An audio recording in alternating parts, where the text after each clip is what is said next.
I'll call back this meeting of the Sac City Unified School District Board of Education. Item 2.0, announcement regarding items discussed in closed session. Yes, Madam President, I have one announcement and the superintendent has one announcement. Under 3.1A, by a vote of 6-0 with Board President Hanson absent, adopted a resolution with regard to affirming a dismissal of a classified employee in CSMCS case number ARB 160419, and therefore adopted the proposed decision of the arbitrator. That concludes my announcement out of closed session. I will now defer to the superintendent. Superintendent Aguilar. Thank you. I'm pleased to announce that the board, by a unanimous vote, approved the appointment of Ms. Faye Sharp as Principal Martin Luther King Jr. K-8. Wonderful. Congratulations.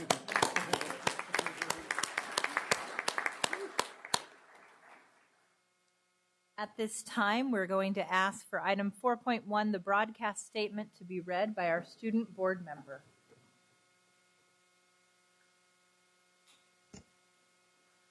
This meeting of the Sacramento City School Board is being recorded in its entirety and will be cablecast on Metro Cable 14, the local government affairs channel, on Comcast, Consolidated Communications, and AT&T Uverse. Today's meeting will air Sunday, November 5th at 6 p.m., Monday, November 6th at 9 p.m., and webcast at www.sacmetrocable.tv. We welcome members of the audience to address the board. Please fill out a speaker form located in the back of the community room and give them to our communications representative prior to the conclusion of the item's presentation. Please speak into the microphone when addressing the board and state your name for the record. Please limit items during public comment to items that are not on the agenda. If you do comment on an item that is on the agenda, we ask that you please defer your comments until it comes up on the agenda.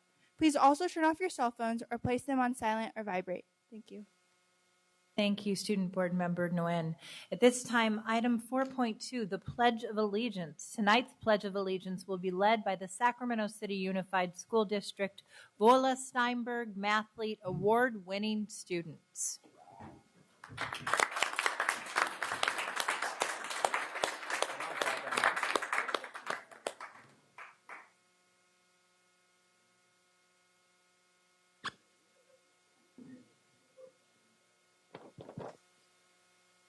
I pledge allegiance to the flag of the United States of America and to the republic for which it stands, one nation, under God, indivisible, with liberty and justice for all.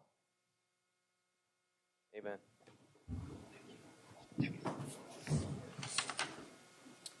I have the pleasure tonight of reading the bio and recognizing our stellar students. David Steinberg endowed the Vola Steinberg Mathematics Scholarship Program at CSUS's Department of Mathematics and Statistics in the memory of his wife, Vola Steinberg.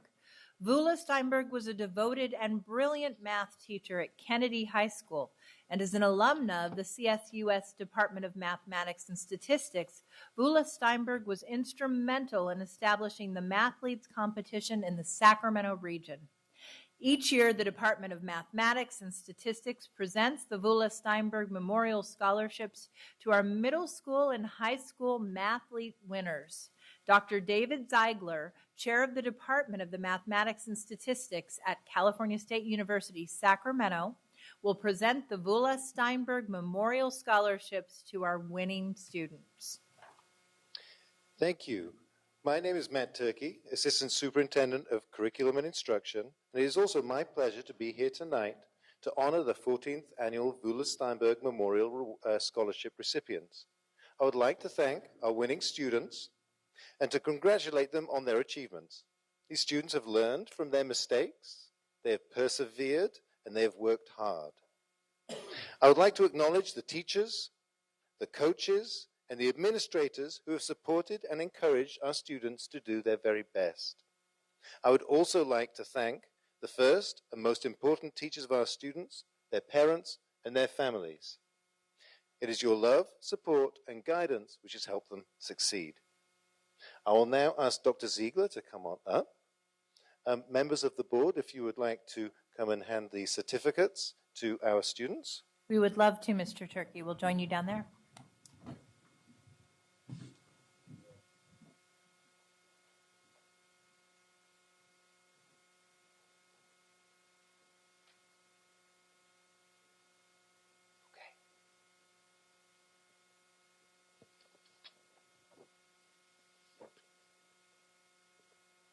Okay, so first up, our winners from our middle school. So from each middle school, we have Kobe Kimoto Ross from Sam Brannan. Kobe.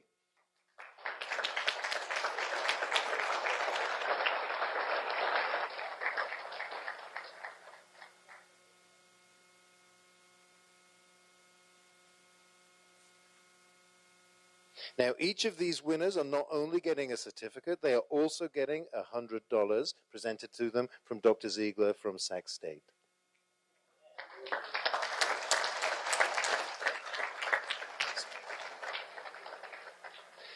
And next up, representing Albert Einstein, is Anna McFadder. Anna.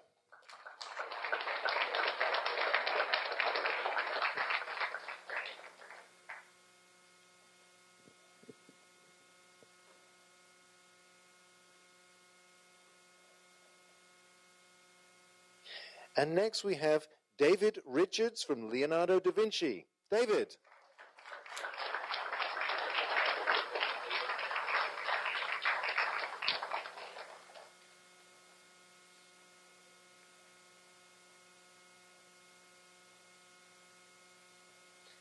And now representing Rosa Parks, we have Eric Calver. Eric.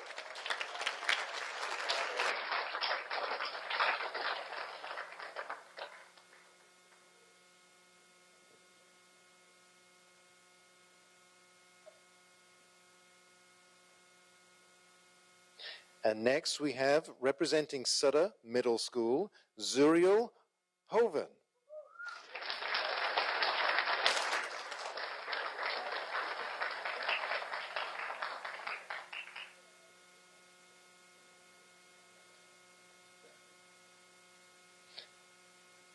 And now representing Wilsey Wood is Tannen Fan.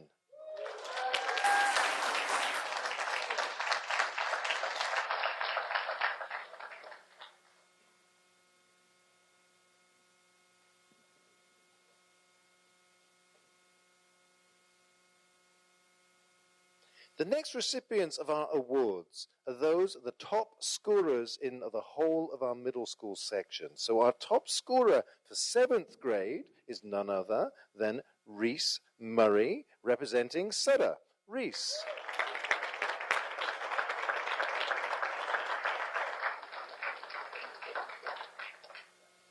Our top scorers in these sections, by the way, receive $200.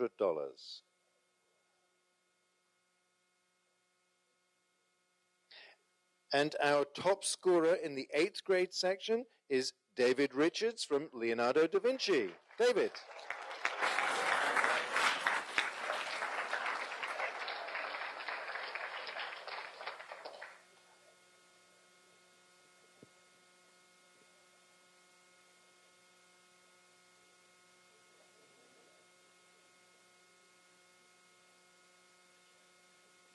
So we are now going to our high school section. For our high school section, the winners from each high school again receive $100. First up, from West Campus, we actually have joint winners, Philip Kim and Michael Jang.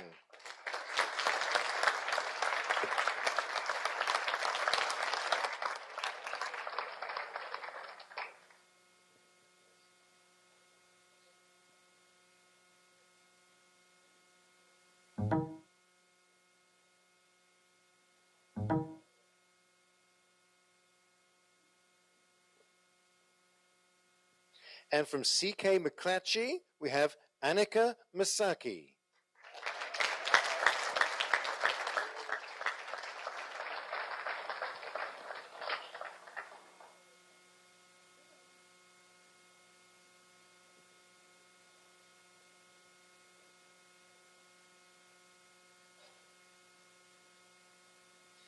And now it's time for us to go through the grade levels, and the top scorer in each grade level, again, receiving $200.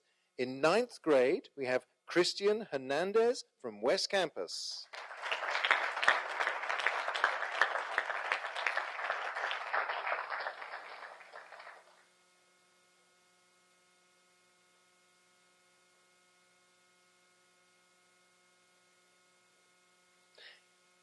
In 10th grade, we have Victor Lee from West Campus.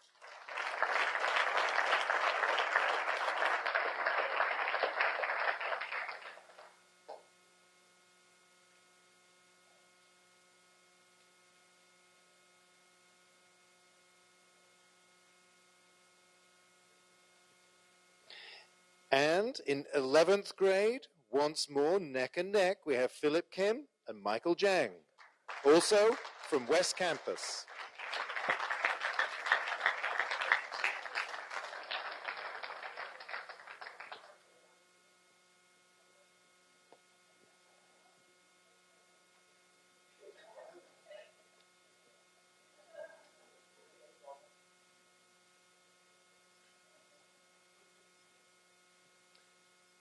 Okay, everyone, I would like to thank once more Dr. Ziegler for coming from Sacramento State.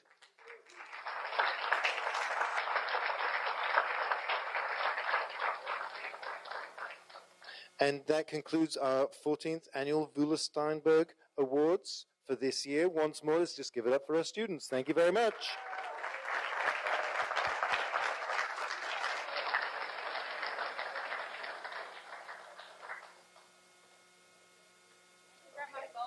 I think we're going to come up for photos, okay?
That's it. That's great. That's perfect.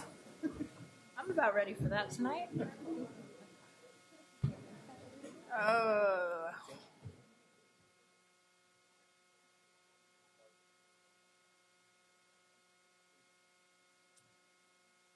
So we already did announcement of action in closed session.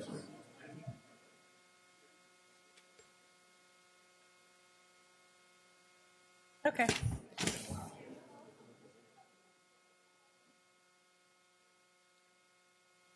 So we'll move on to item 6.0, agenda adoption. Do I have a motion? Do I have a second? Second. All those in favor? Aye. None opposed, so we're going to adopt the agenda. Item 7.0, public comment. Madam President, we have one public comment. Darlene Anderson. Darlene, if you can move forward. Darlene Anderson. Well,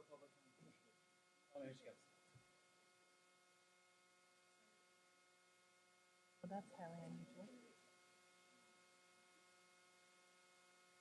Hi, Darlene. Good evening. I wanted to come tonight. It's going to be the last board meeting I have an opportunity to attend, but I wanted to address the failure rate in the African American community because it is abysmal. I understand the level of support that the new superintendent is attempting to bring to the community. But what he found when he got here is that there were so many students that didn't have access, basic access. And so in the younger years, they didn't have the access to get any basic education. So behavior is the function. What happens in Sacramento City Unified School District for African American children is all about behavior. It is not about education. And I was really involved in a stream of conversation that Sacramento City Unified School District put out. And I heard some of the voices from some of the teachers about what we need to do for our children. It's like they need to behave. But behavior comes from the plantation. And it's not an educational opportunity, but it is a way to streamline your classes and get rid of children who you don't want. It is unacceptable in the year of 2017 that we are begging for our children to get a basic education. It is unacceptable that I have been coming here for the last 20 years having conversations about the failure rate in the public school system regarding African American children. It is unacceptable that there are so few African American parents here tonight because they really don't understand. We are talking about freedom or prison, and there is no other bottom line. If you do not graduate, you will go to prison because eventually you will make choices that affect you. And it is so critical. I hate to see all the black leaders, so quote, in Sacramento not showing up at this board meeting. We're talking about resources, and the teachers are talking about a strike. What gives them the right to deny a basic education to kindergartners? What gives them the right to make educational opportunity about behavior and not willingness to participate when you can't read? And they wish that the parents would read to their children. And I say, some of those parents cannot read and write. And so we need to do a better job. This is 2017, and I appreciate the superintendent, what he's trying to do. Even if we're not starting with special education, we are starting with the bottom line. And thank you. Thank you, Darlene. Darlene, before you step away, Darlene, before you step away, did I hear you say this is your last board meeting? Yes, unfortunately. I'll be moving to Las Vegas on Wednesday. And so my mother had a stroke at the beginning of the year, and I'm going to go support her. But I love my people, and there's nothing wrong with me coming to advocate for them. So, Darlene, let me thank you for your years of passionate advocacy. You know, as a parent of 2 young black children, your voice, your absolute demand consistently that we take action on behalf of students who are historically left behind resonates deeply with me. And I'm grateful to you. And I hope that in your new home, you will also be a voice for change. All right. Thank you so much. And President it looks Ryan? like I have a couple other board members who would like to make Ryan, comments. President Ryan? Looks like we have a comment from Board Member Vang. Sorry. Board Member Wu. Okay. And then Board Member Cochran. Ms. Anderson, thank you very much for all your years of service. I wish you the best with your mother. And since I serve this organization on the Board of Directors of the Council of Great City Schools, and Clark County is a member of the Council of Great City Schools, I am happy to introduce you to all the board members down in Clark County. Well, thank you so much. And Board Member Cochran, and then Board Member Minnick.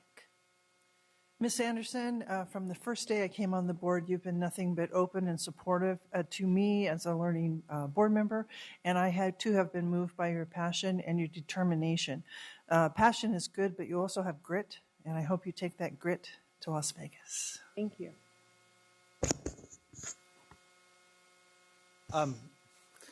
Arlene, I just want to say thank you for everything you've been doing for kids in this community. Long before I was up here, I would see you at community events, and here we'd be in the audience, and you never wavered in your advocacy for kids in this community. And even though, I'm sad that you have to go and take on these additional responsibilities. I really appreciate the time that you've been here, and I hope to see you as an advocate out there in Las Vegas too. So thank you. And then, Darlene, we have one final comment from Board Member Vang. So, Darlene, I'm going to miss you, and I just want to thank you for your incredible energy and passion and consistency. I think that's so important, right? You were here in meetings prior to me even being on school board, but I always think consistency is really key in terms of improving outcomes for our students, and you've been a champion for underserved Black and Brown students, English language learner, and student with special need, and I just want to say thank you from the bottom of my heart, and I will miss you, but I know I have your number, and I know where your family is, so I can always contact you. But thank you again just for your advocacy and your passion in your heart. I'd like to thank all of you. I realize that we are creating young Americans. We are not in a race, so race has nothing to do with this because we never entered a race. We are in it for the value of a young American citizen, and that's what we need to ensure, that we are educating citizens of America. And thank you all. Thank you, Darlene.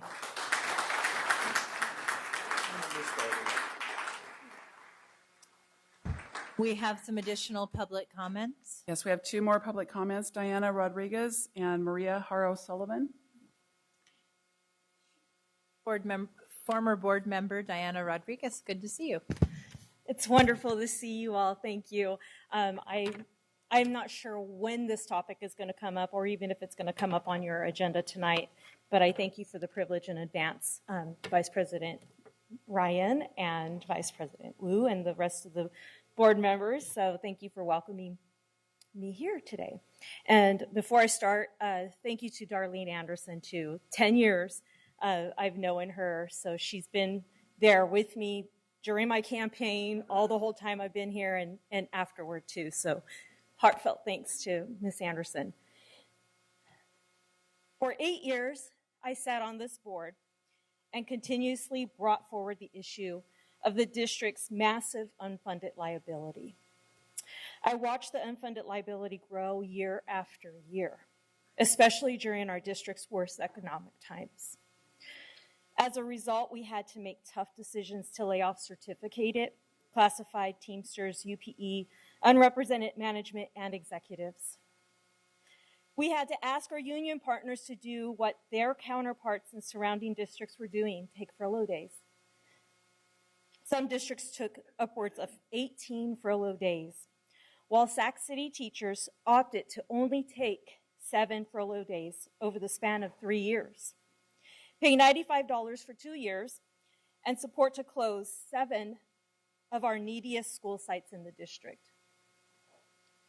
As a result, we lost many families and much needed ADA, which actually brings money to our district to pay teachers and other key staff that make our district operate. I'm extremely concerned that SCTA wants more than what the district can realistically offer. This sets the stage for continued fiscal instability, adds to the growing unfunded liability, which is a massive $620 million.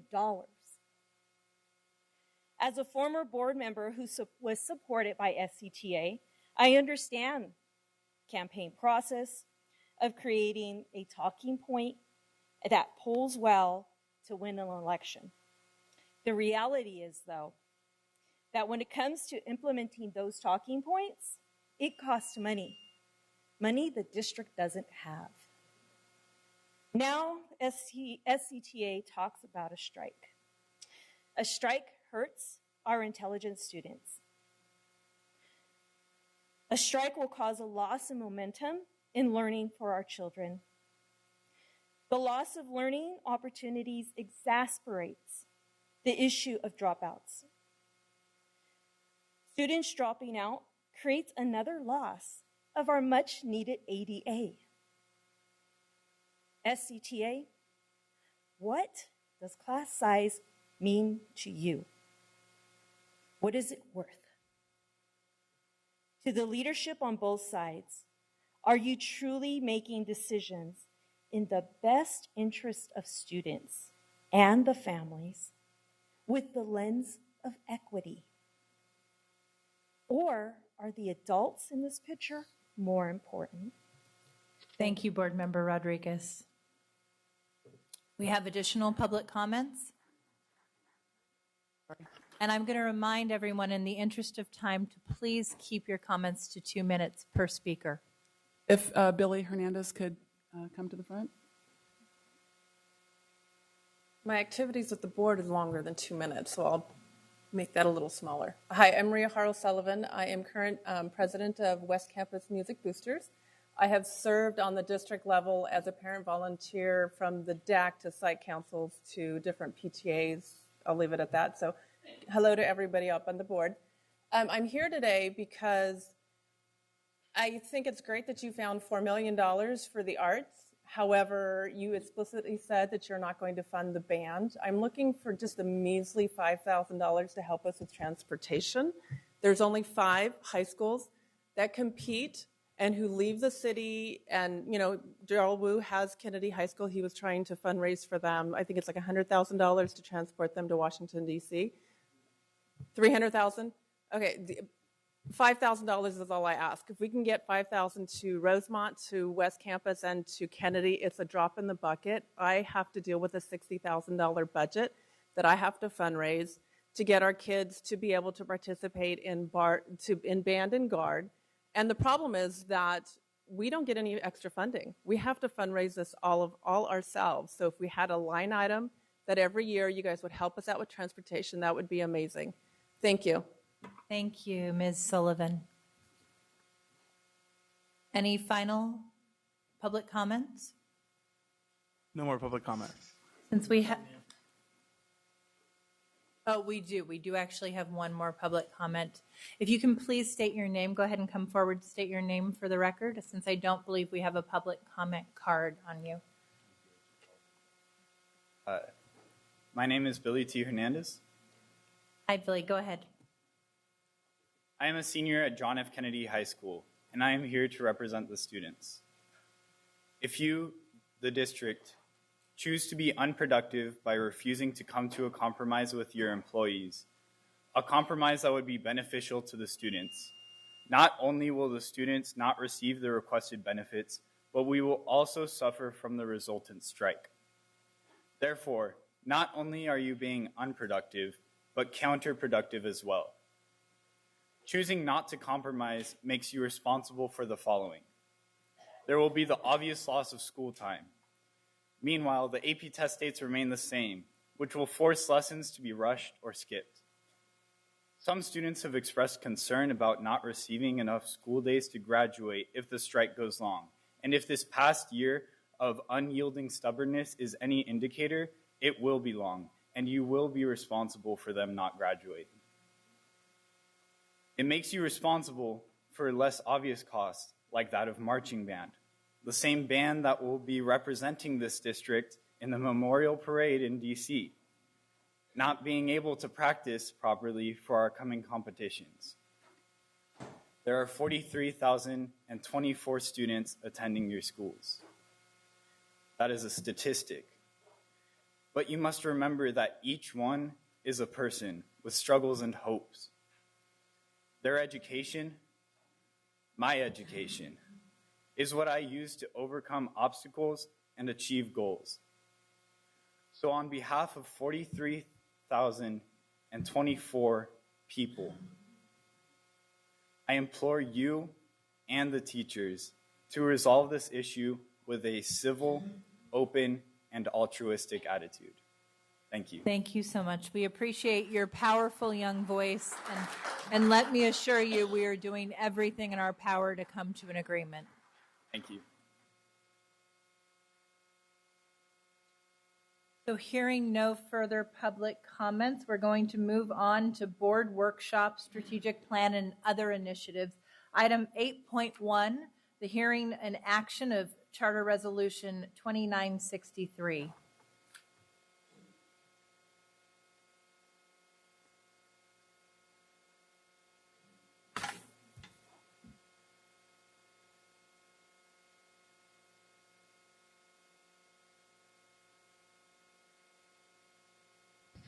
Mr. Kramer? Yes. Good evening, First Vice President Ryan, esteemed board members, Superintendent Aguilar.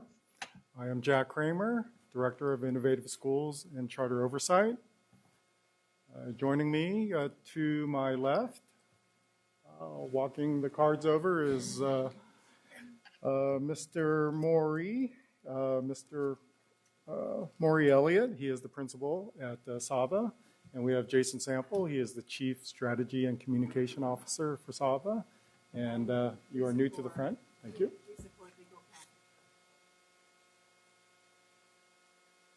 And to my right, we have outside legal counsel for Sac City Unified, Mr. Ed Scalar from Lozano Smith. Tonight, I will be facilitating the process for the board to consider Resolution 2963 and Resolution 2964 for the initial charter petition for Gateway Community Charters, Sacramento Academic and Vocational Academy, SCUSD.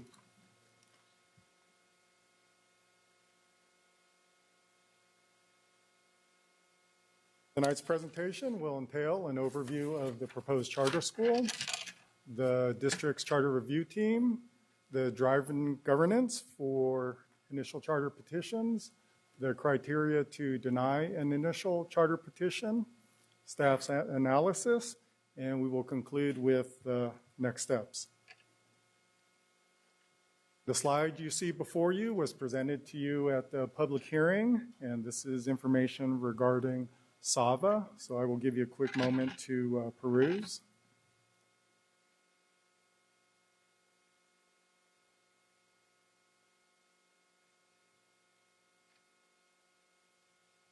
As board members, you have seen this slide many times, which is our charter review team, made up of the finest, 15 of the finest from the district. Tonight, for support for the charter petitions and the review team, we have some of the team with us, and if I could just have them stand up in the back, please.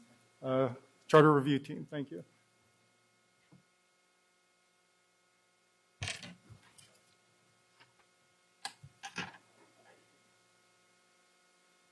The driving governance for initial charter petitions is Ed Code 47605.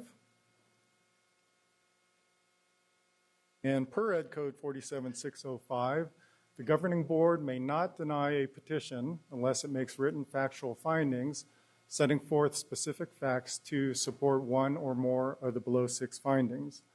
The first one is charter school presents an unsound educational program.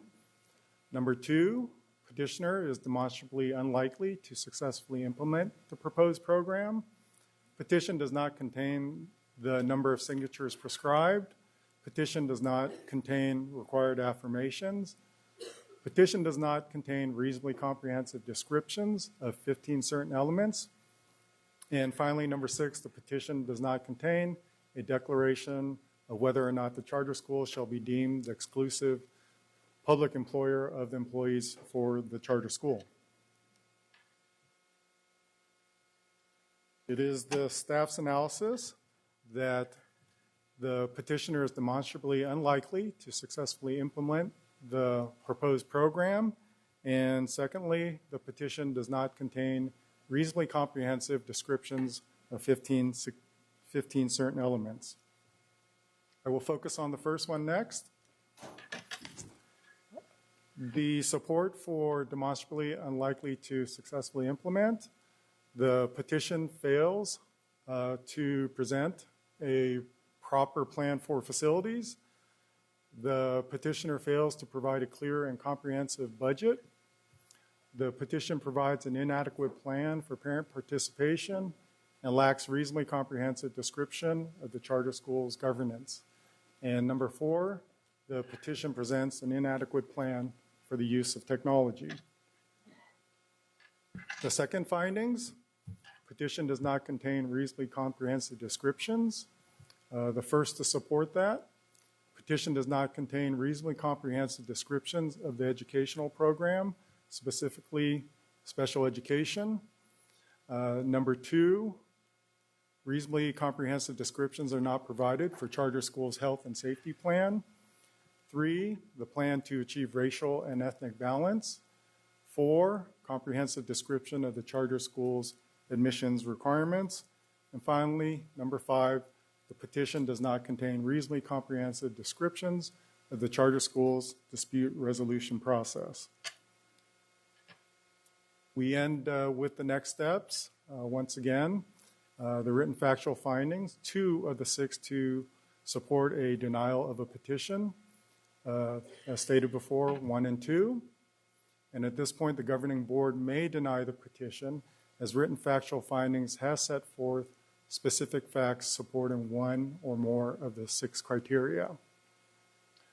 Tonight, the governing board shall either approve Resolution 2963 to approve the initial charter petition, or the other option is the governing board shall approve Resolution 2964 and adopt final written findings of fact as its own to deny the initial charter petition for Sacramento Academic and Vocational Academy, SCUSD.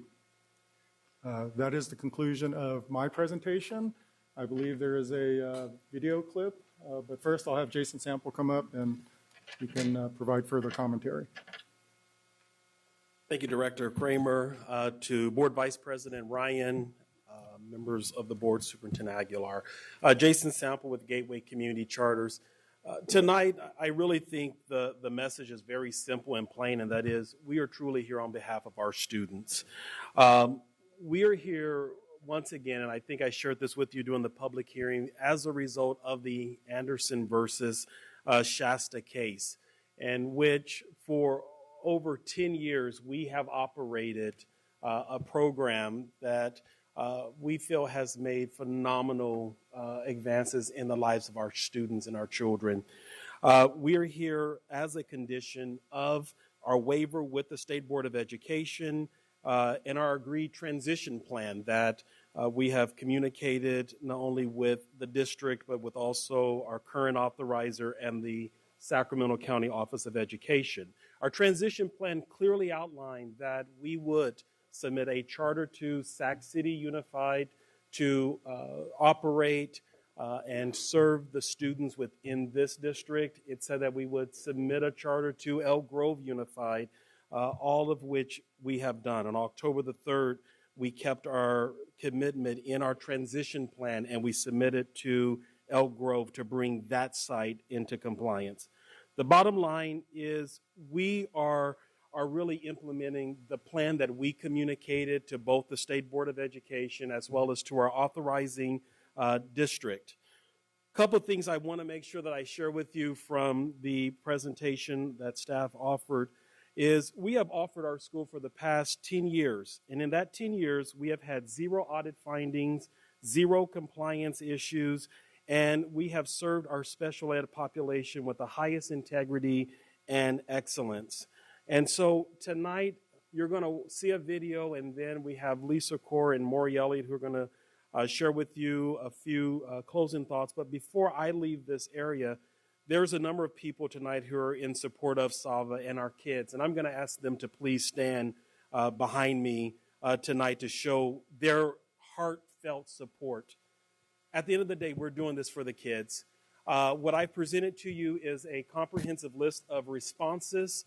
Quite honestly, we feel that everything that's here is immaterial. We feel that these items can be handled in an MOU agreement with the district, and we really look forward to this opportunity to partner. So with that being said, we have a short video that we will share with you, and following the video will be Principal Maury Elliott.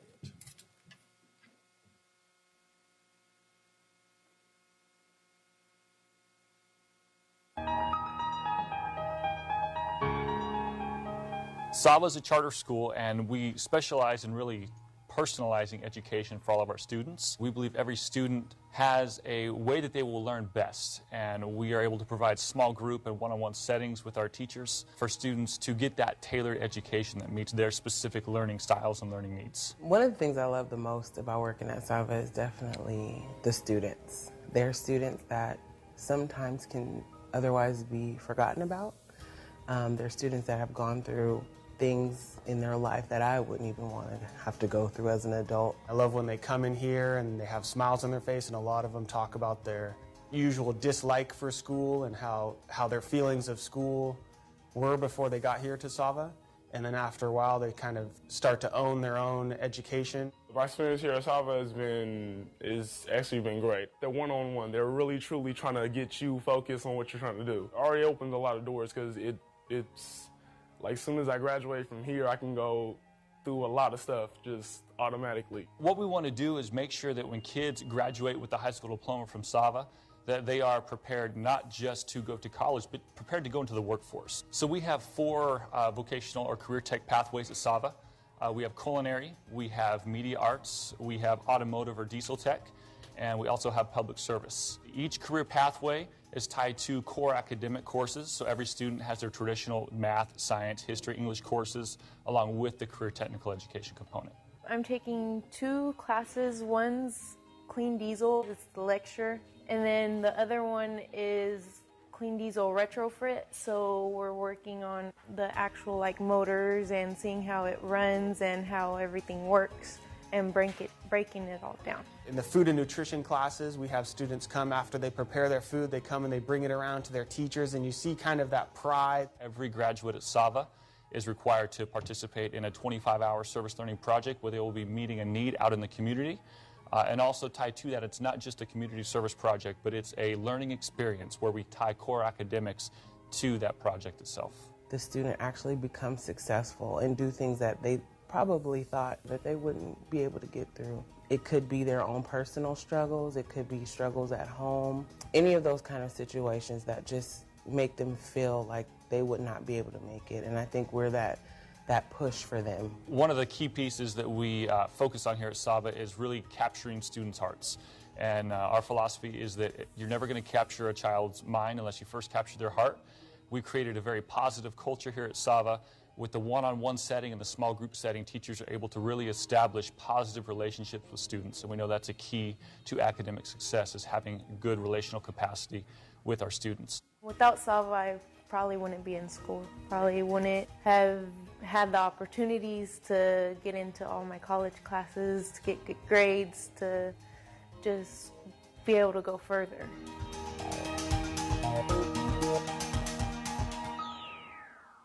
Well, good evening, members of the board, Superintendent Aguilar. We wanted to share this video with you tonight because not all of you were able to visit our campus over the last month, and I believe it's important that each of you get at least a little glimpse of what learning looks like at Sava on a daily basis.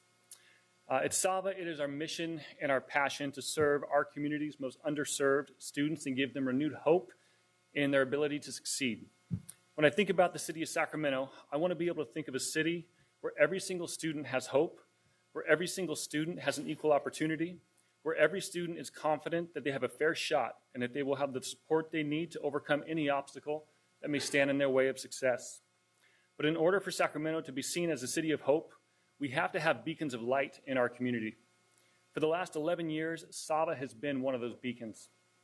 We've been just down the street in this neighborhood giving hope to thousands of students, loving, teaching, and guiding them every single day, preparing them with the skills needed to become productive, successful members of our community.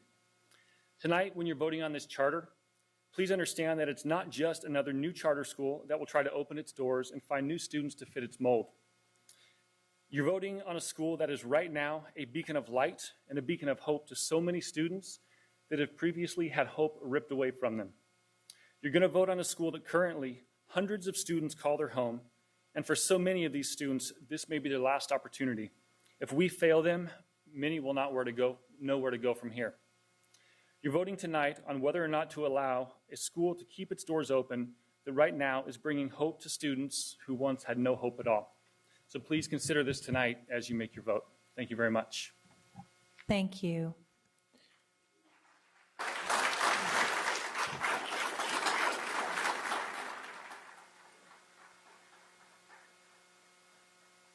Hi, good evening. My name is Lisa Kaur. I'm one of the partners at Young, Minnie, and Kaur. I'm here tonight representing the petitioners. I'm hoping to give a little bit of background with regard to the Anderson decision as it applies to Sava, as our firm was actually the respondent in the Anderson case. Your law firm actually was the petitioner in that case, and so we have some intimate knowledge between our two firms. For 15 years, non-classroom-based charter schools throughout California, they operated under an industry-wide legal interpretation that the geographic restrictions that applied to site-based charter schools did not apply to non-classroom-based facilities in county.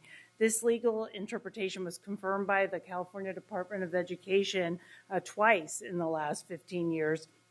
And as a result, non-classroom-based charter schools like SAVA operated resource centers throughout their county of authorization, but outside their authorizer's boundaries in order to provide instructional support for non-classroom-based students.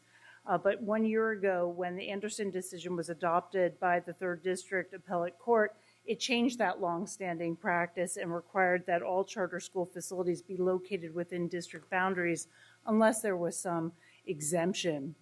It's the Anderson decision that brings the SAVA here today. Prior to the Anderson decision, SAVA has operated for 10 years, providing an education lifeline to their at-risk student population. With your approval, the petitioner can continue to operate its Sac City located resource centers and serve its intended population of approximately 455 students.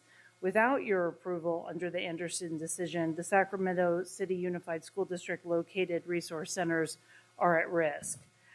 Given the Anderson decision last year, non-classroom-based charter schools sought a waiver. SAVA did the same, and it was granted by the State Board for 1 year. SAVA is a unique school in that it provides instruction exclusively in partnership with WIOA partners, the Urban League and SETA. And arguably, due to this instructional partnership under the Education Code, that instructional partnership exempts SAVA from those geographic restrictions.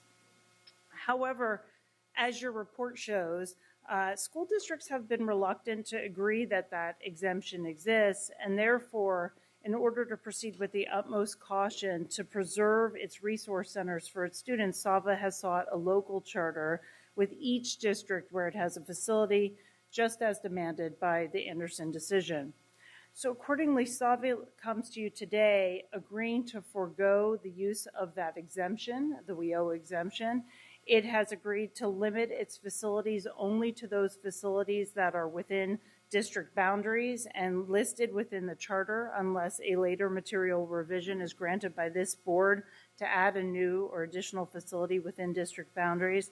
And SAVA would be comfortable with an approval that limited its operations in that manner. I'm hopeful that the board has had an opportunity to review SAVA's responses, and I ask that any remaining issues be considered through an MOU between the parties, the district and the charter school.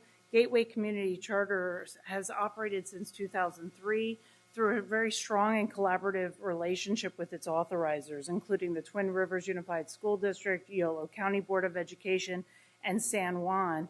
It has a proven track record demonstrating its ability to form the same trust and collaborative partnership with the Sacramento City Unified School District. I hope we'll have the opportunity tonight to address any remaining issues that you see after reviewing our responses. And I'm here to answer any questions you may have. Thank you for your time. Thank you. We're going to take public comment at this time. Ms. Allen, how many public comments do we have? We have 14. Okay, so we have, with 14 public comments, we're limiting it to 2 minutes each.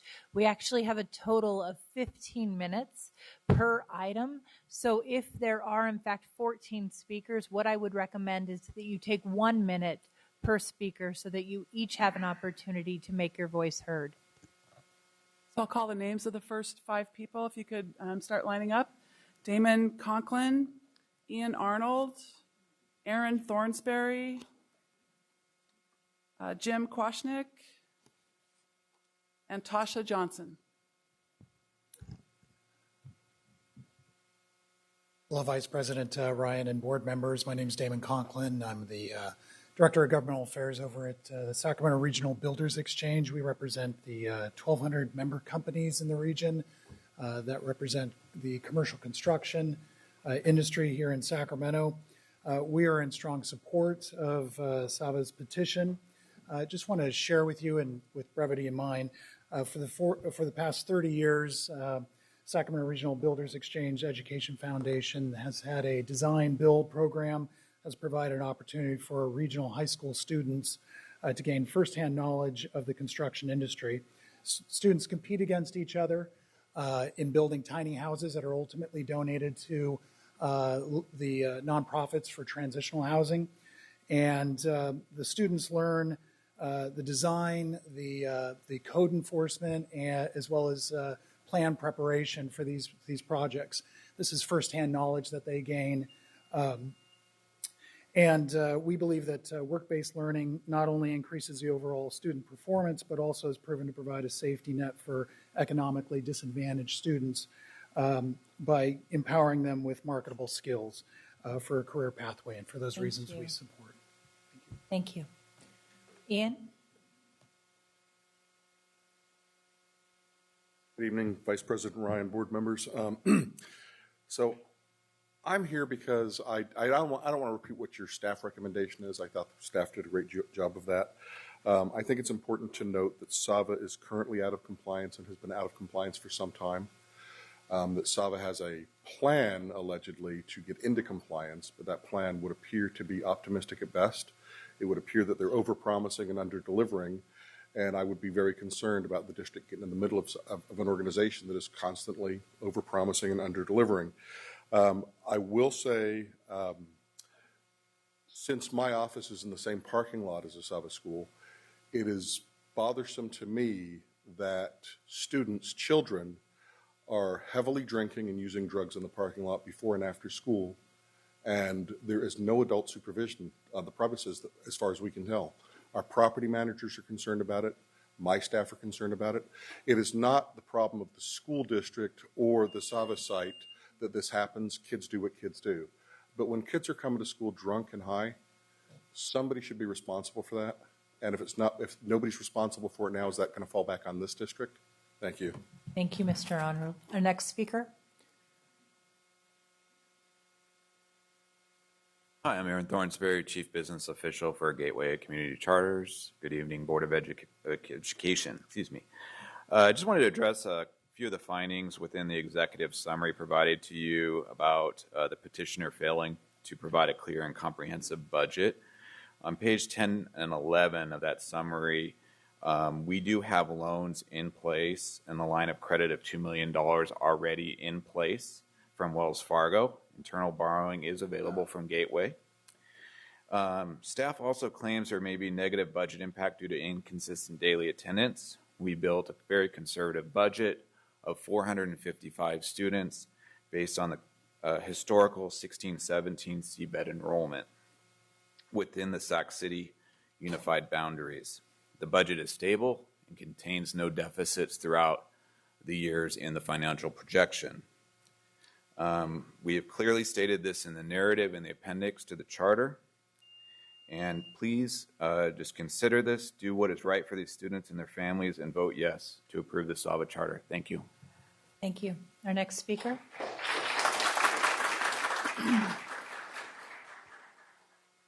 Good evening, board. My name is Jim Kwashnick. I am a housing nonprofit, and we are working with SAVA to build tiny houses, like you heard from SRBX. We're also members of the BIA, and SAVA has been an exceptional school for us. The kids are learning. They're actually getting opportunities to be employed. You're going to hear from one of those students who participated in the SRBX program, and I think it'd be a great thing for you guys to just say yes to this school, because they are doing everything that they're saying that they're doing. And I can tell you, out of the 35 schools that we work with, they're one of the best. So thank you for your time. Thank you for your comments.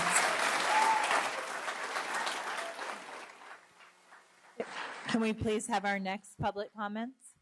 So Tasha Johnson, is that no longer a speaker? Okay. The next 5 would be Rick Cole, Mariah Thoreau, Phyllis Hayashi, Sydney Hazelwood, and Melanie Height and Mari Nunes. And if I can please remind you to keep your comments brief so that we can respect the time of the other speakers as well. I'm Rick Cole, pastor of Capital Christian Center, where we also operate a private school with 1,100 students on our campus every day. We also are highly invested in Sac City Unified School District, where we've served Oak Ridge Elementary School with after-school programs and mentoring, John Still Elementary and Middle School, Einstein Middle School right down the street from where we are. Mr. Garrett Kirkland, the principal, has been a phenomenal partner, and I understand he's moved to Hiram Johnson, which we're excited about serving that school as well with his help. And Rosemont High School, again, in our neighborhood, we provide leadership and character building for student athletes on a regular basis. Every school is important, and we're committed to you and to Sac City Unified, investing ourselves into that with great passion and love and concern. SAVA is serving students that might otherwise fall through the system. I've been on their campus on several occasions. I've witnessed the work that they do. It's amazing to look in the faces of these students and families around the room. Touches me every time I see them, to see their character, their quality. The opportunity that is in them to give back to our community is phenomenal, and it's because of the investment of SAVA that they're making into their life. I believe in courage, I believe in love, and I would just implore you to, the love and courage you have in your heart, approve SAVA in your district. You'll be blessed to be able to do that. Thank you. Our next speaker.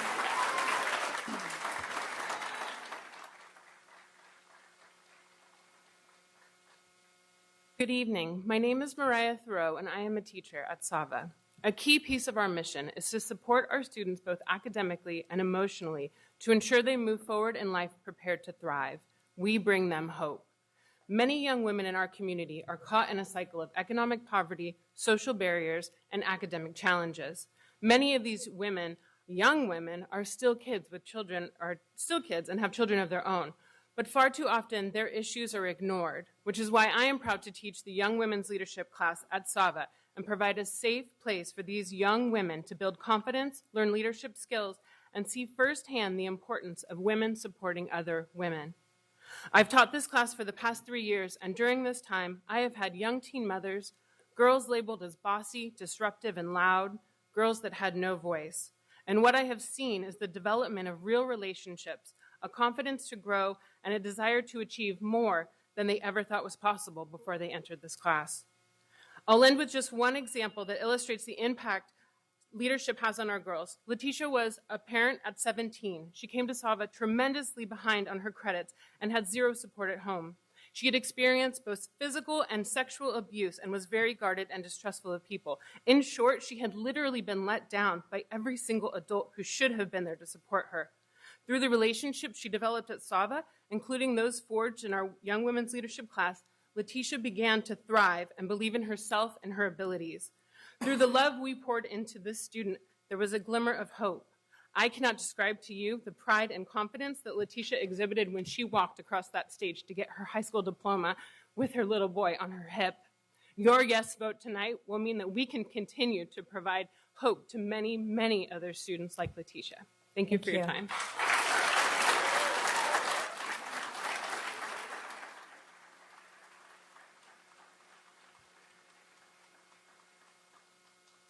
Good evening. I am Phyllis Hayashi, past president and active member of Seroptimus International of Sacramento. I'd like to leave some information for the board regarding Seroptimus so you know a little bit more about our organization. As an active member of Seroptimus International of Sacramento, I serve as a coordinator of a program called Dream It, Be It, Career Exploration and Mentoring Program, in which we have partnered with Sacramento Academic and Vocational Academy Women's Leadership Program for the last 3 years. The partnership would have never developed without the support and introduction by Dr. Cindy Peterson. Our organization has shared an outstanding program and curriculum with SAVA and the Women's Leadership Program. Since the inception of this program, our participation with the students, faculty, and administration and staff has been one of outstanding collaboration, resulting in the opportunity to introduce a program in which students at SAVA thrive and grow in self-confidence, well-prepared young women who understand what it means to identify special skills and talents they hold and intertwine as they all discover towards the reality of identifying careers to further explore and pursue. Sava is a school that works. And we have truly witnessed as Seroptimus members, we are quite impressed with the self-confidence that these students come away with in our introduction, and the ability to persevere. By turning your back on Sava is turning your back on giving opportunity for these students to succeed in life and giving them a second chance.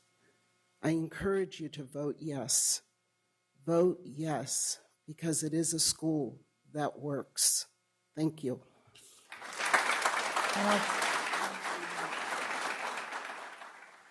Getting more? Okay, it looks like we have a few more public comments, so we're going to continue to limit them to 1 minute. Please stay within the 1 minute time span. Okay. Good evening, ladies and gentlemen. I'm Sydney Hayeswood, and I'm currently a senior representing Sava Charter. Before I went to Sava, I attended a traditional high school, grades 9 through 10, which proved to be one of the worst decisions I could make for my education. During my freshman and sophomore year, I struggled academically, mentally, and outside of school as well. When I finally found Sava, my experience with education was altered for the better of my well-being. I faced academic challenges for a few reasons. During my time at traditional high school, I maintained a 2.0, which is low compared to where I am now.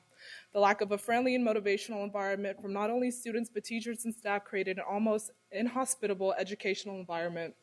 They failed to encourage diversity, and the hidden agenda of traditional education held them back as an entirety. And for those very reasons, I felt as if the traditional education system failed myself and many others. With that sense of failure that derived from my years of attending traditional high school, I pondered whether or not I would pursue my dreams of becoming a marine biologist and attend UC Davis.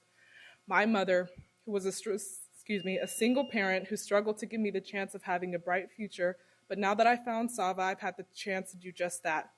My GPA went from a 2.0 to a 3.8. I'm a more active participant within my school and my community than I've ever anticipated, and now I have an insatiable hunger for education. Unlike my former school, when I attended Sava, I was greeted with a motivational and friendly environment filled with open minds. I found staff and aides who were interested in learning about the diverse qualities of each and every one of their students. I found teachers who were flexible, selfless, and genuinely loved their jobs, for they love to see students succeed. I found a school full of passionate and equally driven students and teachers, and it felt like home. After a long and rough journey with juggling education, my mental health, and the outside world, Sava finally gave me something no other school could: the chance to be myself and truly thrive within the education system. Thank you. And last but not least, I have 100 letters from all the students at Sava on why we would like you guys to vote yes, if I may give these to you. Thank you. You can bring them over with our board clerk. Our 4 final public comments. And once again, I'm just going to remind our 4 final public comments to remain at 1 minute. We've been going closer to 2 minutes for most of the last comments, but I do want to let our final commenters have an opportunity to speak. Okay, the last 4 speakers are Ciara, Stefan Smith, Diego Carmona, and Lisa Kaur. I don't know if, Lisa, you do. Okay, so we're down to 3.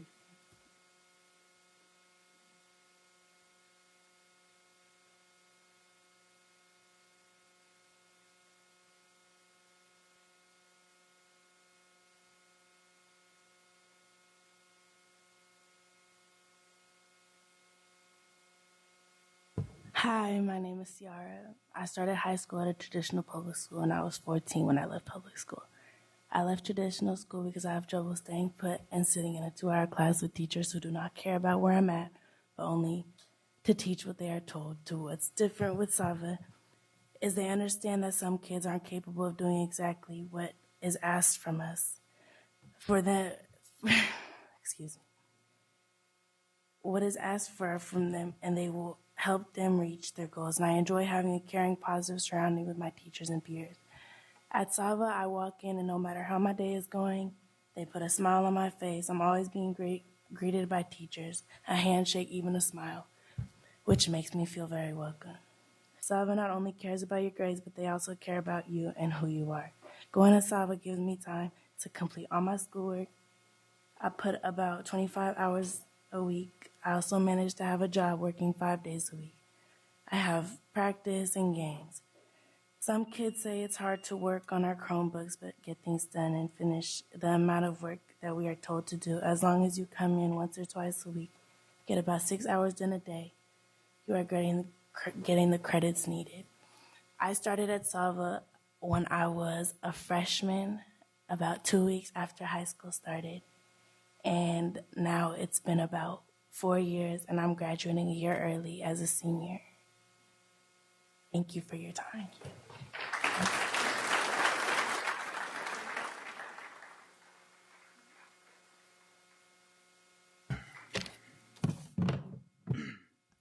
Good evening, board members. My name is Diego, and I've been at SAW for 2 years. I proudly represent the school just like I did at the Design Build program, which I got the award here. I'm here to thank you for all the hard work your board does for the future generations of America. You have the power to give education to people who never had it or couldn't afford it. Therefore, I personally ask you to spare some change. I know we're not the only charter school looking for a home, but what I do know of people at Sava are young students that have been struggling on their knees for years, and they have a chance to stand tall. I'll tell you one thing about Sava, and it is that the teachers are more focused on individual students instead of teaching 150 students in one way. For an immigrant student like myself, there is no other option. This glorious school is my last stand, my last battle, and my last breath. Without Sava and a proud board to represent it, everything I have done throughout the years will mean nothing. Thank you. Thank you.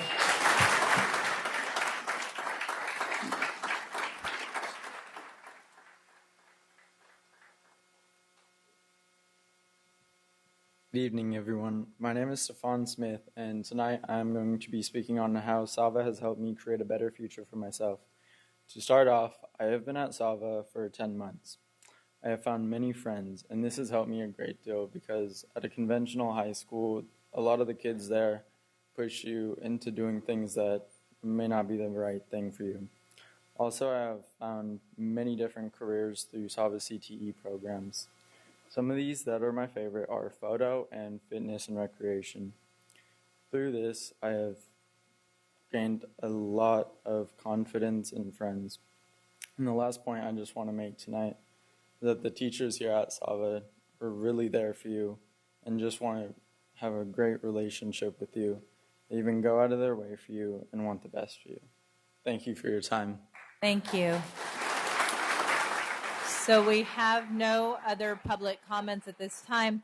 At this time, I'm going to take board member questions and comments from Mr. Kramer and others. Our first question comes from board member Minnick. It's not really a question, just some comments. Well, maybe it's a question for Mr. Kramer. Because I did go through a lot of the concerns that the report showed, and I absolutely understand the reasons for concerns. But then after meeting with and going through some of these and then talking with Mr. Sample, Mr. Elliott, I feel convinced that we can address those things that haven't entirely been clarified through the use of an MOU with the district. Can you give us a little bit of clarity as to what that would look like and how that affects kind of our, like what the next steps are in that process if we were to approve this contingent on an MOU to meet some of those Yes. Currently, each of our independent charter schools, they have 2 MOUs associated with their operations. The first MOU is the operational MOU, which talks about in detail different aspects of operations of the charter schools. Sometimes it clears up language of a petition itself. We also have a section that corrects issues and addresses concerns that the boards may have regarding a petition. The other MOU that we have is the special education MOU, in which the charter school can choose to have a separate SELPA outside of the district. Within your resolution, should the board choose to approve the charter petition, there is a contingency in there for an MOU to be signed. At this point, I want to say the latter part of January. Okay, thanks. And so that said, and I've had a lot of the questions I had kind of already addressed, and I'm sure my colleagues have questions so I won't go through the stuff. I will say though that I'm impressed by this school. You've been in the neighborhood where I live for 11 years. You're serving a lot of kids, a lot of alternative learners, and alternative education oftentimes looks a lot different than what we're used to, and that's okay. And so sometimes we come up with concerns because we're used to a traditional model, and so because of that, I can say that unless I hear something shocking in the next few minutes, my plan is to support this. I think that you've proven yourselves in this community. I've met a bunch of your students. I've known students to go there that really were at risk for entirely dropping out, not graduating, not moving on to higher education. And I really appreciate what you provide to those kids. And also the fact that this doesn't really change anything in our community and in this district. The same kids that you're serving now, you'll be serving under our charter. My concern is because it's coming to us as a new charter, that because it looks like that, I just want to make sure everyone's clear that a no vote for this charter is not refusing to open a new school. It's shutting down an existing school, and I do not feel comfortable shutting down a school that serves all these students that are willing to come out here on a Thursday night and advocate for the education they're getting. So I appreciate what you're doing, and unless something changes in the next few minutes, I am inclined to support this charter.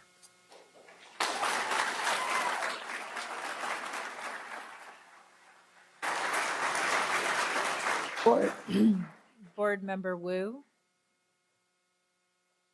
Thank you, Vice President Ryan. So, having read the petition and read staff's report and the response, I'm glad to hear that Gateway and Sava will be dropping the WIOA petition part, because in my mind, it was, from a legal perspective, it was apparent to me that my thought was that you didn't know what you wanted to be. And so you're trying to cover all bases. And maybe that's being prudent, but where does that leave us? What are we applying? What are we being asked to approve? So I'm glad to hear that you're dropping the WIOA part. I do have a question for Jack. Jack, there's been information recently provided by Sava regarding this, much of it saying that it can be handled in the MOU process. I rely on you to share with me whether or not you have had sufficient time to come to a similar conclusion, or whether or not you need more time in order to evaluate it thoroughly to come to that conclusion. Maybe a little more clarity on the question. If I've come to a conclusion and the team has come to a conclusion regarding? With respect to the explanations recently provided, the conclusion, much of the conclusion is that this can be addressed in the MOU process. My question to you is, have you had sufficient time to think about that and come to a similar conclusion, or do you as staff think that you need more time to evaluate their additional information to come to a similar conclusion? There was a lot of clarity provided by the response post petition that was not originally in the petition. And so, yes, I can, some of them are very simple in terms of clarifying budget numbers, and they've clarified their loans. So many of the aspects are very simple. I'm not necessarily convinced about the exclusive partnership aspect of the MOU. I think that is a deeper and more complex issue. But certainly the MOU that the timeline for that, it allows 60 days. So that would be time to have discussions. So, but they can commit to that exclusive partnership. So if they commit to it, then they're bound by it. I would say that if the thought is that there is some concern about whether they actually are a exclusive partnership at this point today, perhaps that's fine. We don't know when that opinion may change. Perhaps 30 days from now, 90 days from now, they have a different perspective on their exclusive partnership, and the district would be in a position to work with that. I'm thinking whether or not, do we have the authority to bring any MOU back to us for approval?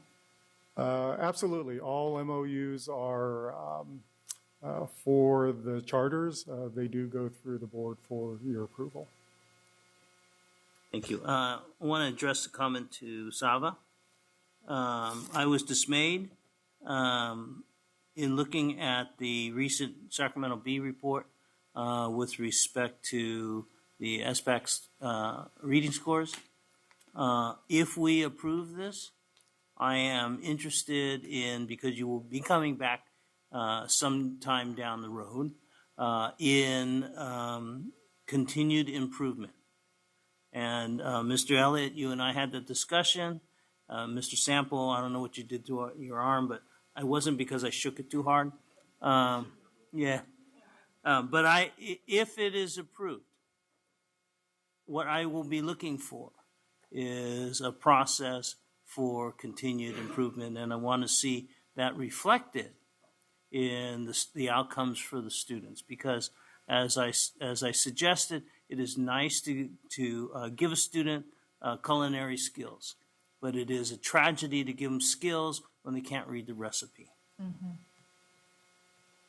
Thank you, Board Member Wu. I have comments from Board Member Pritchett, followed by Board Member Cochran.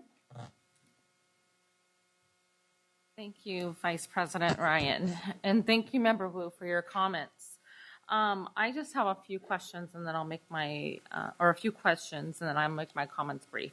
I didn't see, Chuck, I didn't see any information in regards to IEPs and the percentage within the charter petition. Do you have any information regarding the IEPs and what percentage of the students are currently on an IEP? Yes.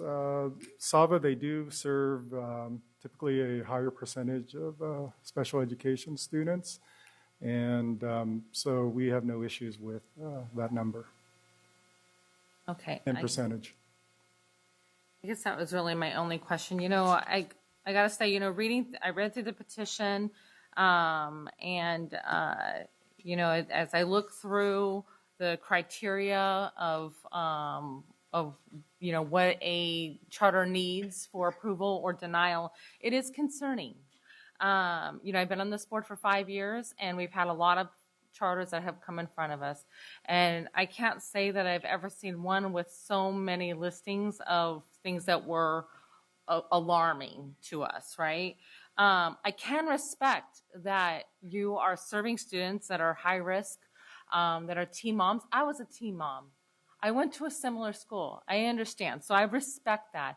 But it's very, very concerning. And some of the things that are most concerning are, you know, regarding your budget, regarding your educational programs that you're offering.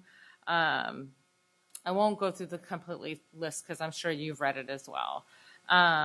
But, unfortunately, it seems like a great risk.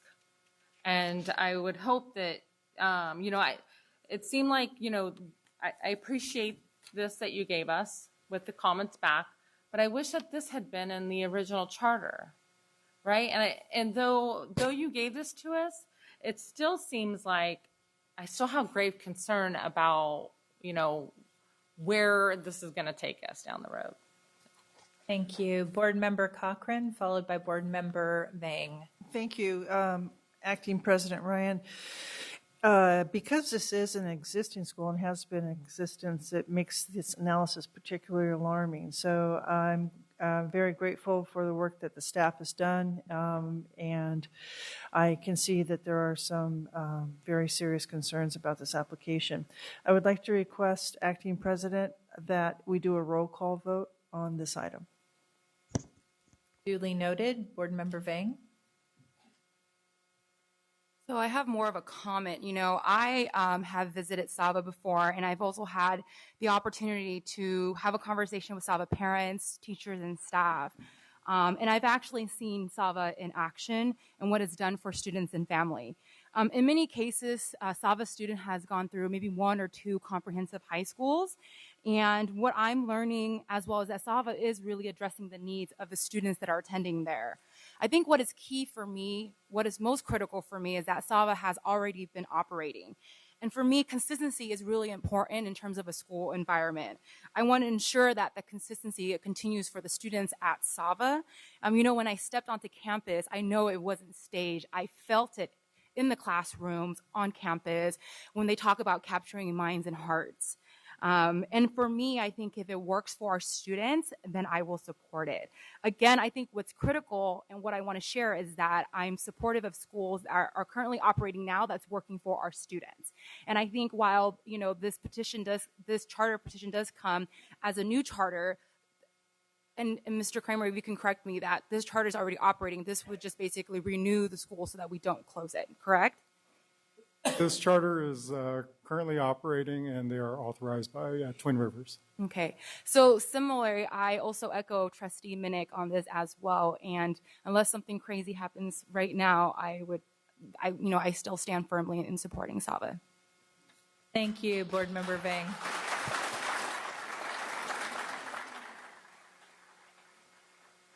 So I have some questions and comments that I'd also like to make. I'm going to begin with my questions. I would like to get a better understanding of exactly how many students currently reside within the Sacramento City Unified School District boundaries, and what, if any, anticipated growth you have for that.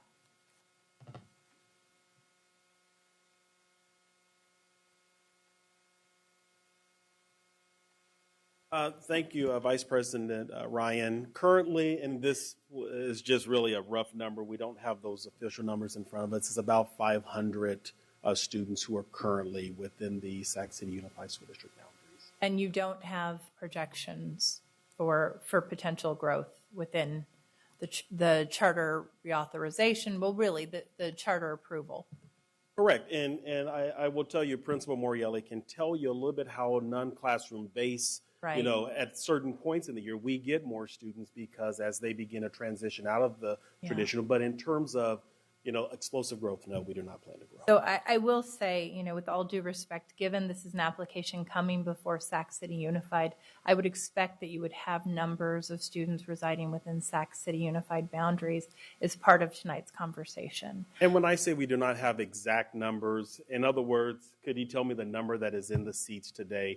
No, but could he tell me the number that we closed at CBES, which was, I believe, the 455 number that we reported in the charter. Okay. But my comment was more or less, I can't tell you what's in the seat today right now, but I can tell you as of last year's CBED's 455. So I know that each of my board members commented on this and that it was illustrated throughout our staff recommendations and findings on the report that there was, a lack of clarity around the educational model and at times some real insufficient details so that we were left with questions around how SAVA was serving special education students, what the technology delivery model looked like. Noting that 23% of your students are special education students, which is a significant number based on the total number of students you're serving, I really would like some clarity around how those students' needs are being met and how IEPs are being followed. Yes, exactly. And we have Assistant Superintendent Michael Gillespie, who, as I kind of talk a little bit about this, he will share with you more about our special ed program and the work that we do. So, Mike. Actually, I'd like to comment on the enrollment information. So if I am correct, there are 2 sites within our boundaries. The one that we're most familiar with is the one on Power Inn. I believe there's roughly 370 students there. So between the 2, that would equal the number stated.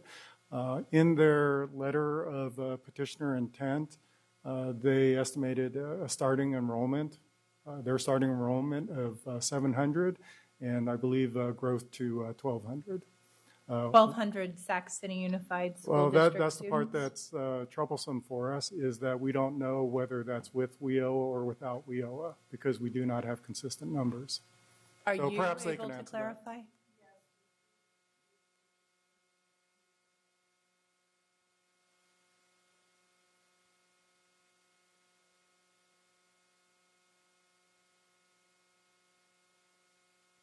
So you're thinking it would remain steady at around 450 students who are currently served.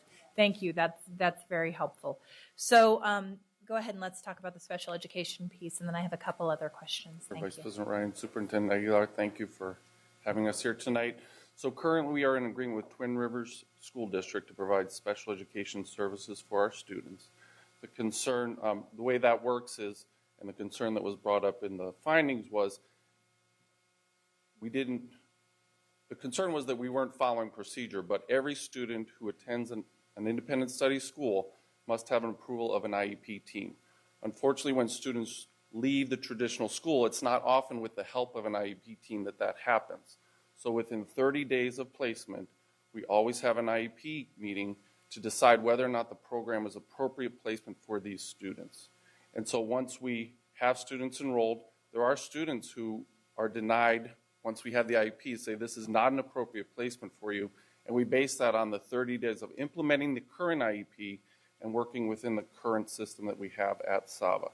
And do you have any sense of the number of special education students with IEPs that you retain based on that 30-day assessment of fit?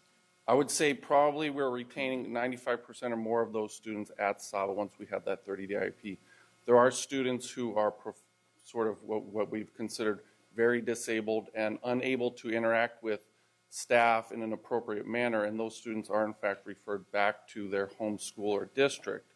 But many of the students that come are in resource programs and placements, and we have labs for those students. The IEPs are fully implemented by Twin River staff currently. In the future, it would be by SAVA staff through our El Dorado County Charter SELPA. And we feel that these students, again, what you heard earlier tonight, many of them don't find a fit and are often felt homeless at the current school, not served by their current school. And when they're brought to SAVA, we really do individualize that educational plan for them. We make adaptations in the curriculum, and we help them progress through their IEPs. But students that are deemed to be unusually difficult to serve are counseled out of your school and back into the traditional public school system. Yes, ma'am. Okay, so thank you for clarifying that. I mean, that is concerning to me as we are, as a traditional public school system, asked to meet the needs of students where they are and serve them irrespective. So I have a couple other questions that I want to ask. You know, I will tell you, I've been very conflicted about this because I look into the room of students and I see beautiful faces of young people who are often defying odds. And I represent a high poverty district of students who are often discounted in many ways. But what I will also say is I look at each of you and I see limitless potential. And so the idea that you might not get the same opportunities to have the maximum opportunities to access for your colleges post-secondary is very, very upsetting to me. So a couple more questions. Looking at the data around math proficiency and English proficiency, and this is what really made me lose sleep over the course of the last week. In 2016, over 80% of all SAVA students failed to achieve proficiency in reading, and over 90% of students failed to achieve proficiency in mathematics. So these, to me, these two data points, only 10% are successfully meeting standards for math and 20% for reading proficiency. And I would really like to hear a response for that and a sense of how you seek to improve those numbers, because we should be improving those numbers for the students you're serving. I completely agree.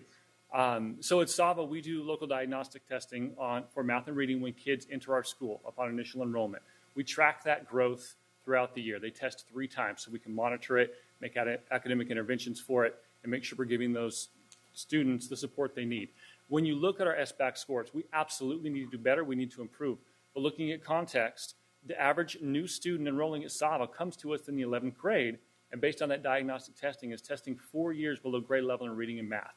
So hence the low score in the SBAC. In high school, students test in the 11th grade. We do not have a lot of time to work with most students that come before that testing takes place.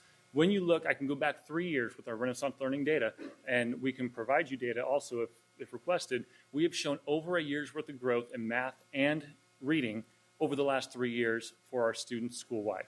So we have programs in place, we have support classes in place, have intervention programs in place, we have communities of learning in place. All the different types of interventions we need to do to support students are there and happening on a daily basis. Do we need to do better? Absolutely.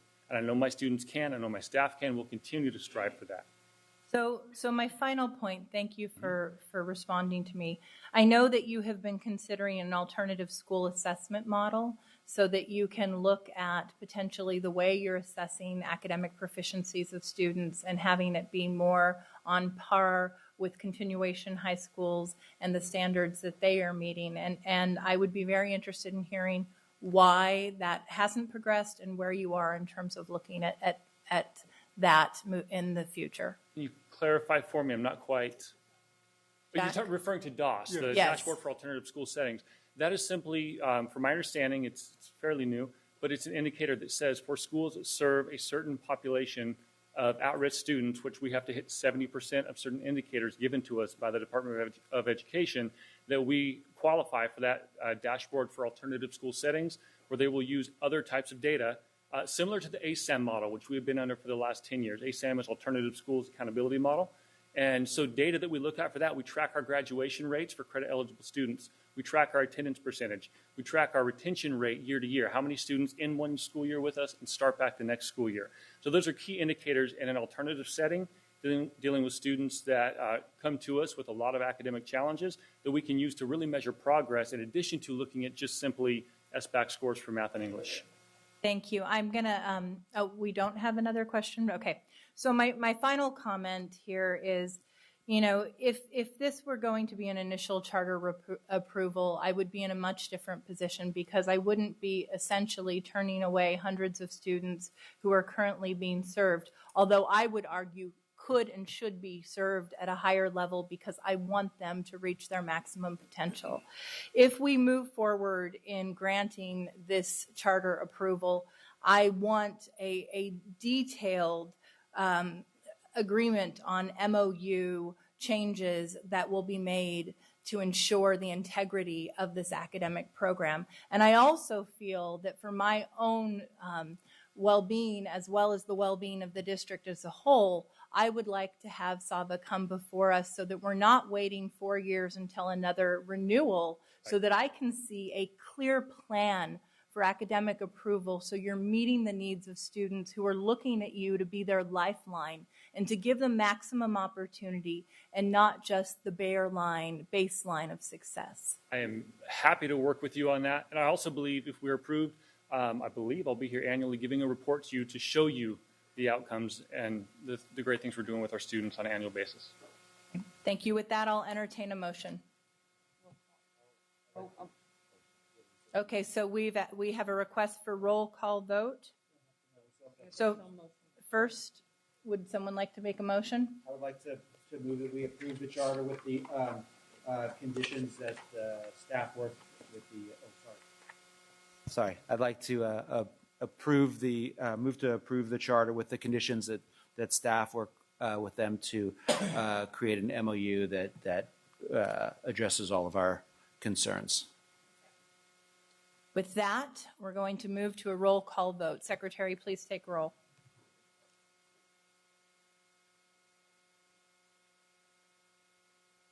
Member Cochran?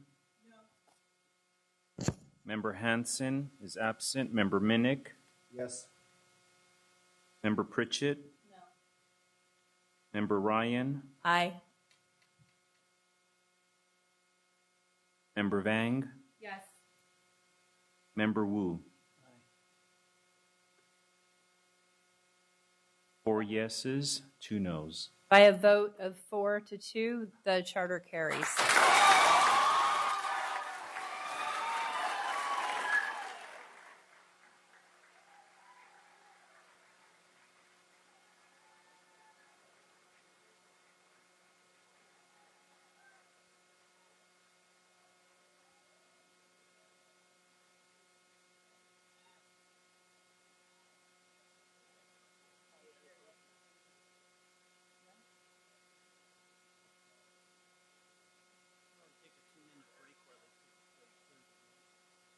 Sure. We're going to go ahead and take a 2-minute break. If I can please ask all of those who are here in support of SAVA to exit the room quietly so that we can continue with our board meeting. If we can please have our board members and superintendent return to the dais.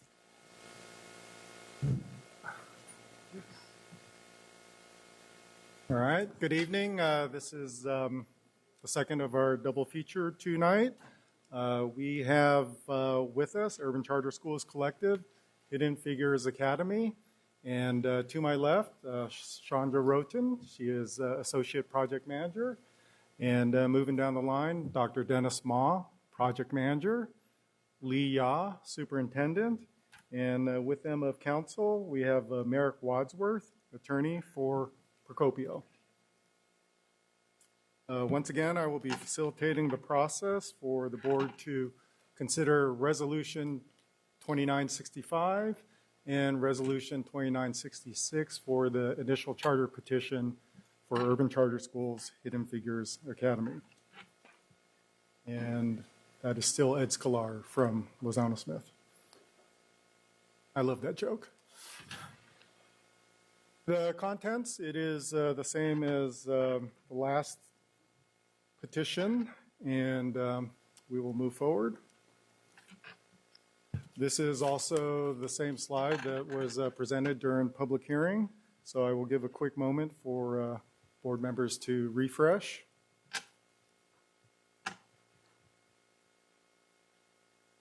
We have it. Thank you.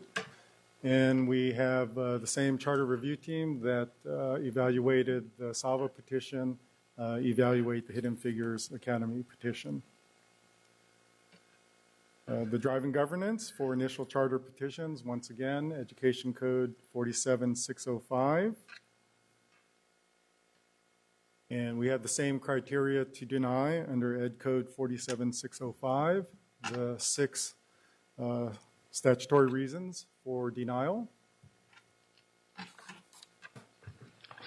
And now moving specifically for staff's analysis for the petition of Hidden Figures Academy. It is the staff's analysis that petitioner is demonstrably unlikely to successfully implement the proposed program, and also the petition does not contain reasonably comprehensive descriptions of 15 certain elements. Of the two, first, we have demonstrably unlikely to successfully implement. We have 7 reasons, of which number 1 is YPSA, academic achievement, lags behind district achievement. The petitioners appear to have limited middle school experience. The petition presents an inadequate plan to achieve racial and ethnic balance, as well as an inadequate plan for professional development. The governance structure outlined in the petition is also deemed inadequate. And number 6, teacher signatures raise concerns regarding the experience of the proposed teaching staff of Hidden Figures. And finally, number 7, the petition does not include sufficient information regarding the proposed facility. Number 2 of staff's analysis, the petition does not contain reasonably comprehensive descriptions of 15 certain elements. And these certain elements, we have number 1, the educational program encompassing the plan for special education and Section 504, as well as the plan for English learners. There are concerns regarding how students are providing instructions that are below and above grade level, as well as the technology plan for the school. We are also unclear on aspects of the afternoon club. Number 2 that is not reasonably comprehensive are the goals and measurable pupil outcomes, as well as the means to achieve racial and ethnic balance. And finally, not reasonably comprehensive regarding employee qualifications. We have 2 of the 6 criteria, as I just mentioned, listed below, and we move to the next steps, of which the governing board shall either approve Resolution 2965 to approve the initial charter petition, or the governing board shall approve Resolution 2966 and adopt the final written findings of fact as its own in order to deny the initial charter petition for Hidden Figures Academy. And with that, I'd like to give the opportunity for Superintendent Yaw to make some comments on his behalf and the team. Thank you very much, Mr. Kramer. Good evening, Vice President Ryan, Vice President Wu, members of the board, and superintendents are here, but good evening. My name is Lee Ya. I'm the superintendent at Urban Charter Schools Collective, and tonight, our community supporters, my team members, and I are here to share with you the missing information that may have caused the findings in the district's report. We want to make sure that your decision tonight is based on one that is inclusive of as much as possible, the available information on our petition. To do that, we have a three-part presentation. First, you will hear a short remark from our attorney, and then our middle school project managers, and finally, in public comment from 5 to 6 of our community supporters. We realize that the time constraints tonight is there, so we will be making this presentation very short as much as possible. And so at this time, please welcome our attorney, Mr. Merrick Wadsworth. Thank you very much. Hi, good evening, everyone. My name is Merrick Wadsworth. I'm an attorney from Procopio, Corey, Hargreaves, and Savage, and we represent the petitioners for Hidden Figures Academy. So by law, when reviewing a petition for the establishment of a charter school, a district is required to be guided by the legislature's intent that charter schools are an integral part of the public education system, and they should be encouraged. A district shall grant a charter petition if it is consistent with sound educational practice, and by law, a district may not deny a petition unless it makes written factual findings in support of one of the 6 grounds for denial. So in this way, the default position under the law is actually for approval of a charter petition absent specific findings. The executive summary in tonight's agenda packet includes negative findings because district staff wanted to give the board options tonight. Despite the findings in support of denial, district staff also specifically found that the deficiencies in the charter petition, to the extent there are any, can be fixed and remedied, all of them, via the district's standard operational MOU and the special education MOU. Petitioners know what it takes to run a financially and operationally sound charter school. They've been doing it for years. And with this board's support and guidance, they are prepared to do it once again. So I urge you to follow the spirit and the intent of the Charter Schools Act and approve the charter petition for Hidden Figures. Thank you.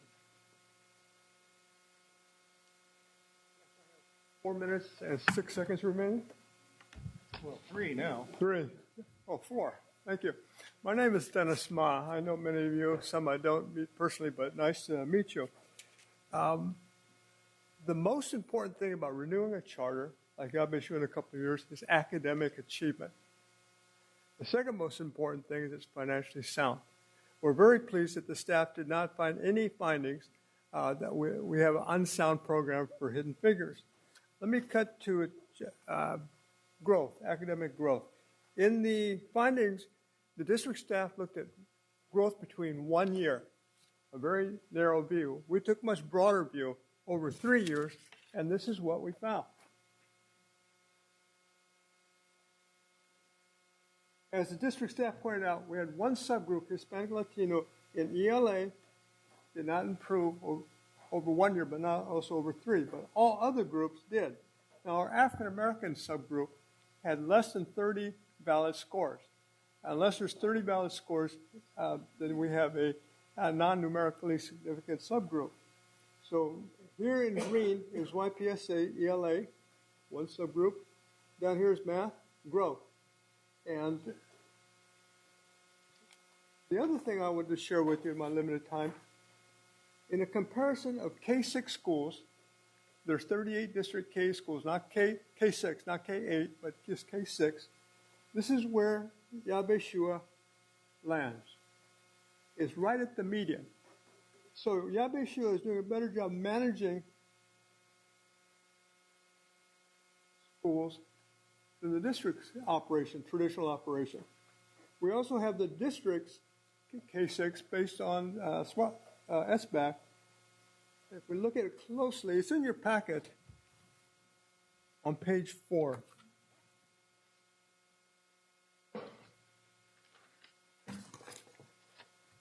Yabeshua in ELA over 3 years increased percentage of scholars meeting or exceeding expectations by 3.72%.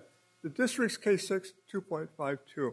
For math, Yabeshua, 8.69% versus district 3.63 for K-6 schools in the district. So the staff termed that we were lagging. I don't think this is lagging. This is growth. I'm out of time because we wanted to address the second half of issues that the district staff felt was not comprehensive. Sandra?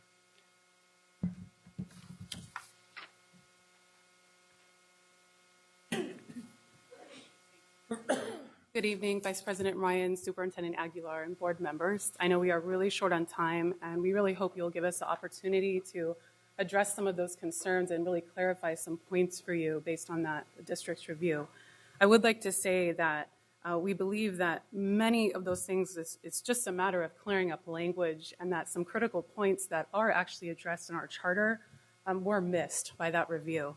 I'd specifically just like to talk about our plan for English learners. The district noted that the only time differentiated ELD support would be provided is in a twice-weekly 35-minute block, which is our intervention when blocks. But throughout the charter, we specifically addressed that we have a very integrated ELD program, and that, in fact, on page 66 of our charter, we state that teachers in all classrooms will use strategic grouping and differentiate instruction for the varying levels of English proficiency. There was also a question about our literacy club. Our afternoon clubs, we're just calling them clubs, those are our middle school electives. And we have a specific literacy elective that is designated ELD support that offers children an additional 200 instructional minutes a week. So that club, I think the district's confusion was we did not specify that it would be taught by a credentialed teacher, but the literacy club or elective and the math club will both be taught by credentialed teachers. I have some more comments, but am I out of time? If you can please wrap up your comments. Okay, Thank you. sure. So just another piece, there was a question about the technology plan, which again we thought was very minimal. The concern was we didn't specify that there was a 1-to-1 student-to-teacher ratio, but we did clearly on page 111 of the charter specify that all scholars would have access to computers in all core classrooms and electives that required use of a computer. So yes, we of course will have that 1-to-1 correspondence. We even have that planned in our budget. And then just for saying district reason number 2, that we don't have a reasonably comprehensive description of goals and measures for pupil outcomes. Our team is very committed to doing whatever it takes to improve student achievement. And by that being said, our first benchmark in year one was 40% achievement. As educators, we really believe in closing the achievement gap.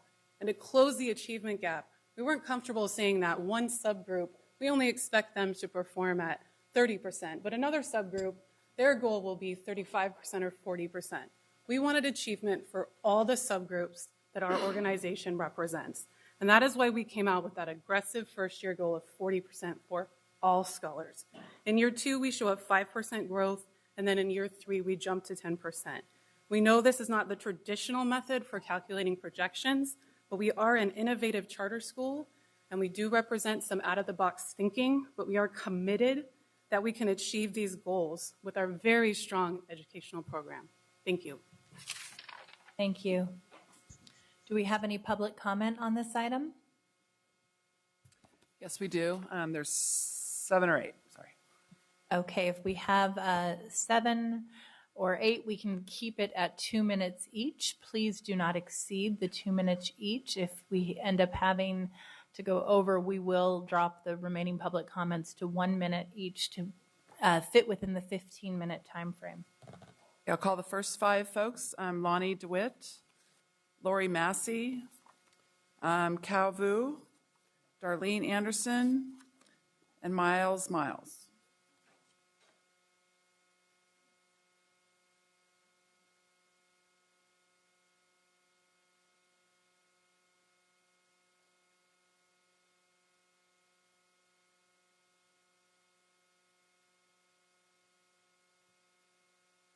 Good evening, Superintendent Aguilar, distinguished board members, and yes, it's me again.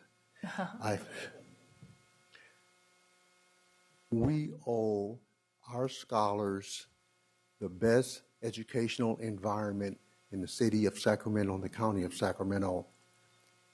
And yes, they have choices, and in my opinion, Hidden Figures Academy will be one of the best choices for our scholars.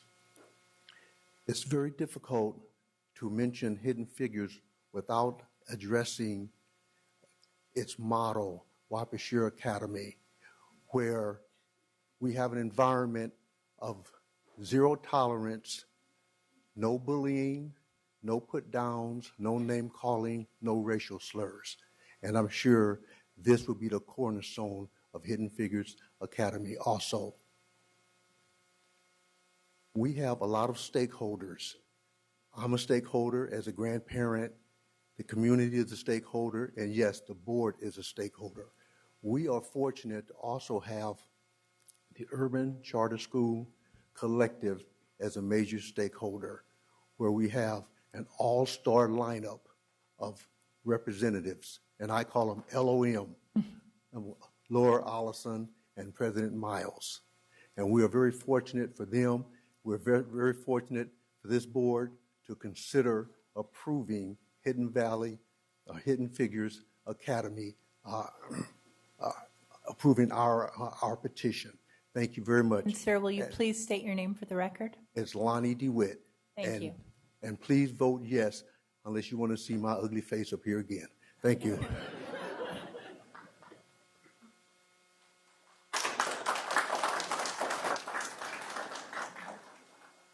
Hi, distinguished members of the board. My name is Laurie Massey, and I'm a retired educator and former board member for the California Association for Bilingual Education, and here tonight as a community member supporting Hidden Figures Academy.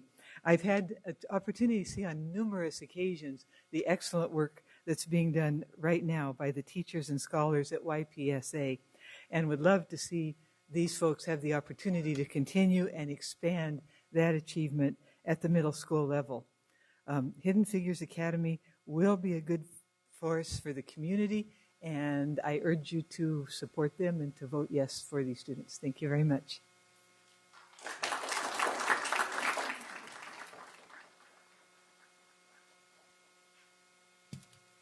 Good evening, ladies and gentlemen. My name is Kuvu. And as Mr. DeWitt said, HFA is kind of modeling YPSA, and that's why I am for HFA. I currently have 2 children who are attending YPSA. One of them is getting ready to be promoted to the 7th grade at the end of this summer. And as a parent, I've been concerned about what middle schools I want to put them in. And it's not just academic concerns that I have, it's also social behaviors regarding my child and how he's going to react with other children.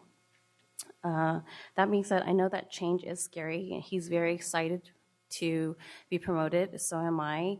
And I just want to say that he can go to any school and learn academics like language arts, reading, math, science.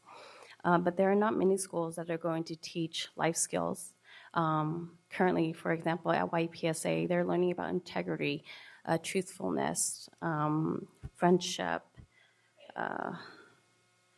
effort, perseverance. And although these are all things we can teach at home, it helps that when they go to school, it's reinforced to them. They're going to grow up, and we want them to be successful. We want them to be able to succeed. Not only that, but we want them to be a good and humane person, someone who has compassion, who is caring and giving, who has a sense of justice. And if we instill these qualities throughout their youth, we know that not only will they be successful in their careers, but also as a person overall. So I urge you, please, please vote yes for HFA. Thank you. Darlene. Darlene Anderson. I think the most important thing that we're talking about right now is quality of educational options.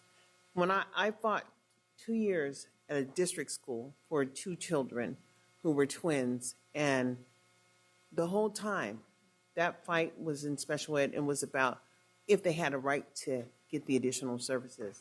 And the teachers got up and walked out of the IEP, and it was just, wow, what are the kids here for?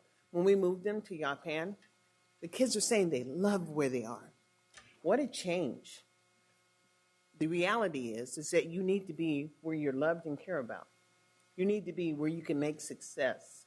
And I think the biggest move for Yapan to move to Hidden Figures is to support their students when they move from the 6th grade to the 7th and 8th. And so why should they let them get into like the other schools I've been dealing with where straight Fs were acceptable, and then you move from one school to another and the kids manage to make it a little bit, and then when they go to high school they get straight Fs? Really? What is this all about?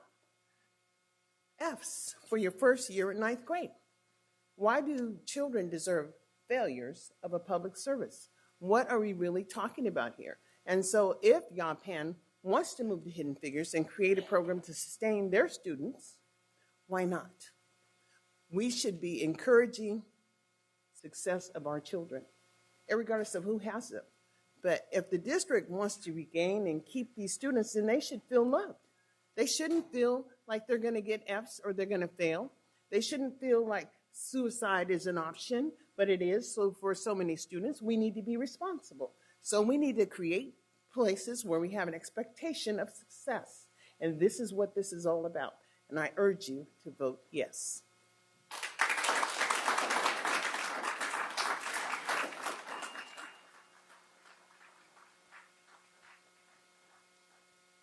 Good evening, Vice President Ryan, board members, Superintendent Aguilar, and staff. My name is Miles Wiles. I'm the board president of Urban Charter School Collective, and I have with me our member, Laura. We're here and we're glad to meet you and to share with you our enthusiasm for working together. See, on this potential new project, we are excited about HFA and the new middle school opportunities that it would be giving our students as we move forward throughout the community. It's not just for the students of YPSA, but it's for any student throughout the state of California who want opportunities of something different, and something exciting, and something new. It's about choices. We currently have 4 members on our board, of which 2 of us are here tonight, member Laura and myself. We also currently have member Allison and Bang who have sent their regrets that they cannot be here tonight. But we assure you that you will have the opportunity to meet all of us as we move forward in our work together. While our board currently have 4 very active members, along with a very qualified staff, our bylaws are written to potentially have 7. And this is the case so that we can grow as a board as our opportunities grow for the students we serve. Surely, we were a little surprised by some of the staff findings, but feeling they can all be easily addressed and these concerns can be put to rest to your satisfaction with our dynamic team as they work forward to address those for you. I am glad, but I'm not going to take much more of your time tonight to readdress all those things. But what I would like to say and leave you with is on your heart and your mind is that we all have some common goals. And those common goals are doing the best by the students we serve. One of those common goals is student achievement, opportunities, and choices. We feel with our design model and curriculum, we offer unique opportunities for young scholars to flourish. So, we, the UCSC board, still believe as partners with Sac City, we can continue to do great things together. And we do urge you to vote yes and support HFA and let us continue to do great things together. Thank you. Our next 3 speakers, Aaron Walker, Ian Arnold, and Mary Yang.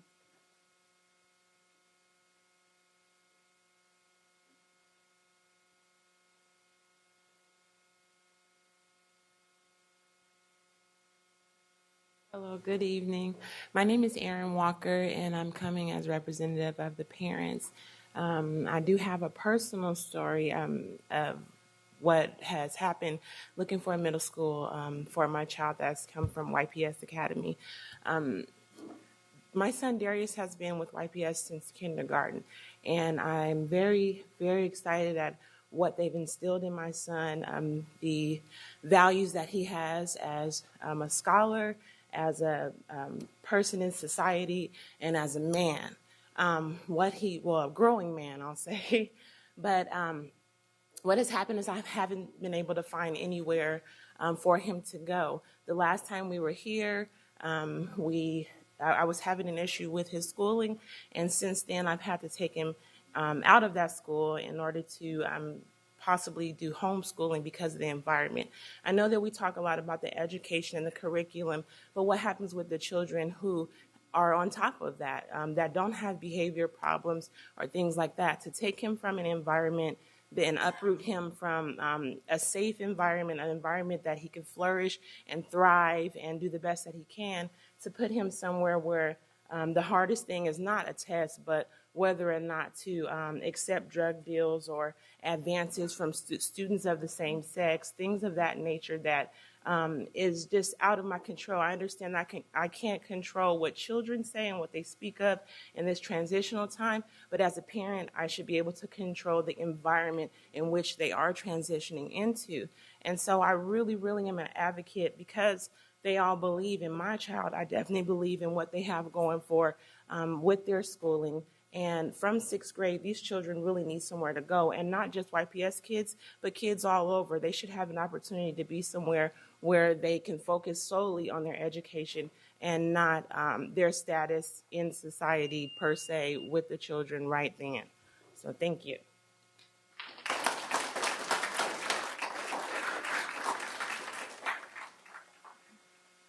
Good evening again, Vice President Ryan, Superintendent Aguilar, board members Ian Arnold. Boy, this is a tough one. I mean, I've been out to Yape multiple times. It is a beautiful site. It's warm. It's inviting. The kids absolutely love it there. If I had kids who were K through 6 at home, I'd want to send them there. Absolutely would. My concern is that, the petitioners had these kids K through 6. Now the kids are matriculating. Wants to get them through middle school. I understand that. But the kids are lacking in achievement, and in some areas significantly lacking in achievement. I think that what the petitioners talked about, the fact that their growth has improved over the last couple of years, I think that's absolutely something to look at. I think that if you look at the current year, If you look at the fourth grade, that's something spectacular happened there. But I would encourage the petitioner, frankly, to hold off a couple of years. You're doing something right. You're starting to get there.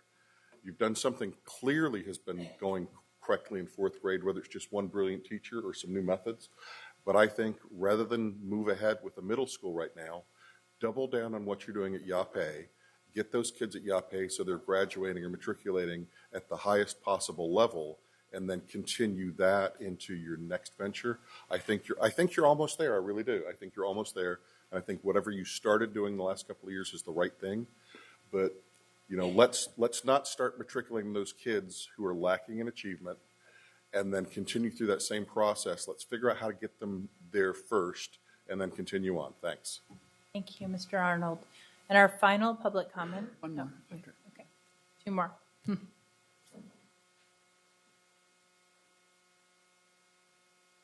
Good evening, everyone. Superintendent Aguilar, Vice President Ryan, and members of the board. My name is Mary Yang. I'm a proud parent of 4 scholars, 2 of which graduated out of Yape Shore Elementary. I had struggled so much trying to find a middle school of my choice. I was denied twice for the middle school that I chose for my scholars. And I thought to myself, I'm an educated parent working for the school system. It wouldn't be so hard for me to find a place for my scholar to get an education. But I was wrong. It was very difficult. If it was difficult for me, how difficult would it be for the parents that have very little education and don't have a voice for themselves to have a choice? With this new middle school, parents will now have a choice. As parents, we look forward to our future, and our future are our scholars. With your approval for this new middle school, I know we will all have a successful future with the choice. Thank you, everyone. Thank you. Our final comment. Good evening. Good evening, Superintendent and board members.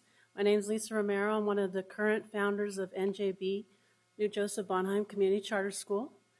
I'm here to represent and to stand for all the scholars in the community and for Yabashua and their new middle school ideas.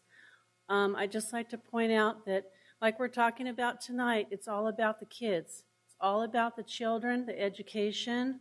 We always look at academics, and like your sign says right here, there is no time to lose. So I am in support and encourage you to vote yes on this plan, because it is for the children that we're looking to achieve, right? And we all know it takes time to build and to enrich. So thank you.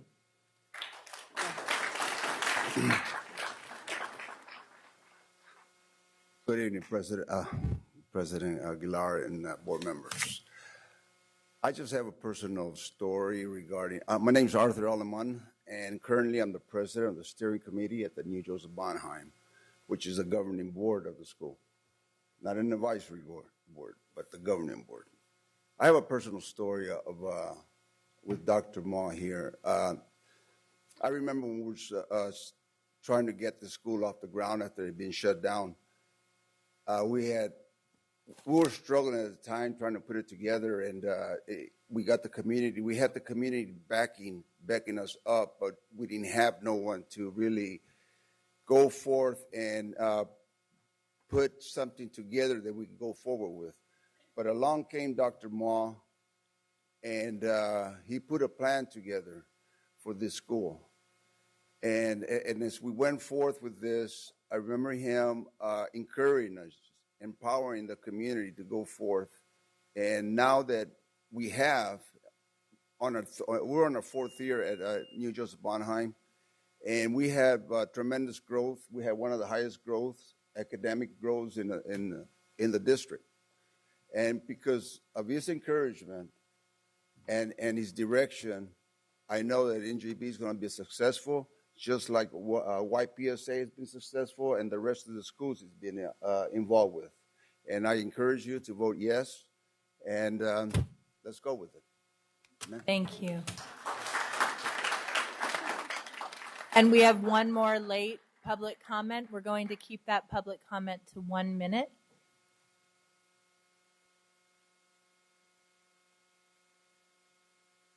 Good evening, everyone. My name is Jim Vu. I am a middle school teacher, and I'm currently working here in the Sacramento City Unified School District as a middle school teacher. And I just wanted to talk to you guys tonight about the importance of professional development that I received at YPSA, which I feel undoubtedly will be carried over to this Hidden Figures Academy. I feel strongly in that this school has really changed my mindset on teaching. I had middle school experience prior to this. I decided to step away from middle school and I went out into a YPSA, and it really transformed my thinking.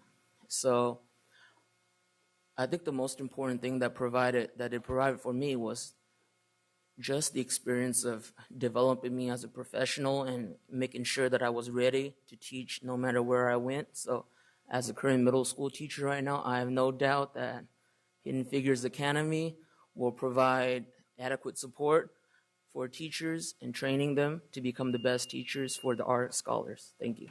Thank you. That concludes our public comment. I'll go ahead and entertain questions and comments from board members at this time. Board Member Minnick. Thank you. So I've been reading through the report from the district and the response. I do have some questions and some concerns because I appreciate what's going on at Yabeshua. I understand kind of what you all are doing in our community and the impact you're having on so many kids, and I really appreciate that. I am a little bit concerned about the creation of a new middle school and what that entails. Middle school is a whole different animal than elementary school, as anyone that's had middle school kids and worked middle school. I guess my question, I don't know if my question should be directed to you all or to Mr. Kramer. It seems as though you are kind of in your kind of assessed need to kind of move forward and create a next step for your students.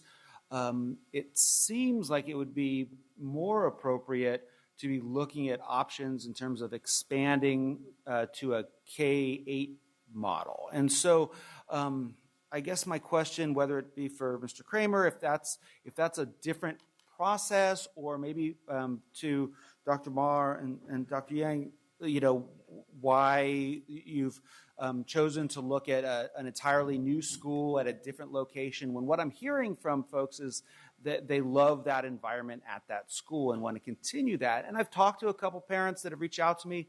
I was a little disappointed that the parents that I heard from did not have kids who were getting ready to go into middle school. I did have a great conversation with Mr. DeWitt, but his grandchild was several grades away from going to middle school. And so I have kind of a few concerns, whether, partially about, who's actually going to transition to this other school, and why the direction is looking at creating another school in another location versus an expanding of the existing school with a new direction or Sure. an additional grades.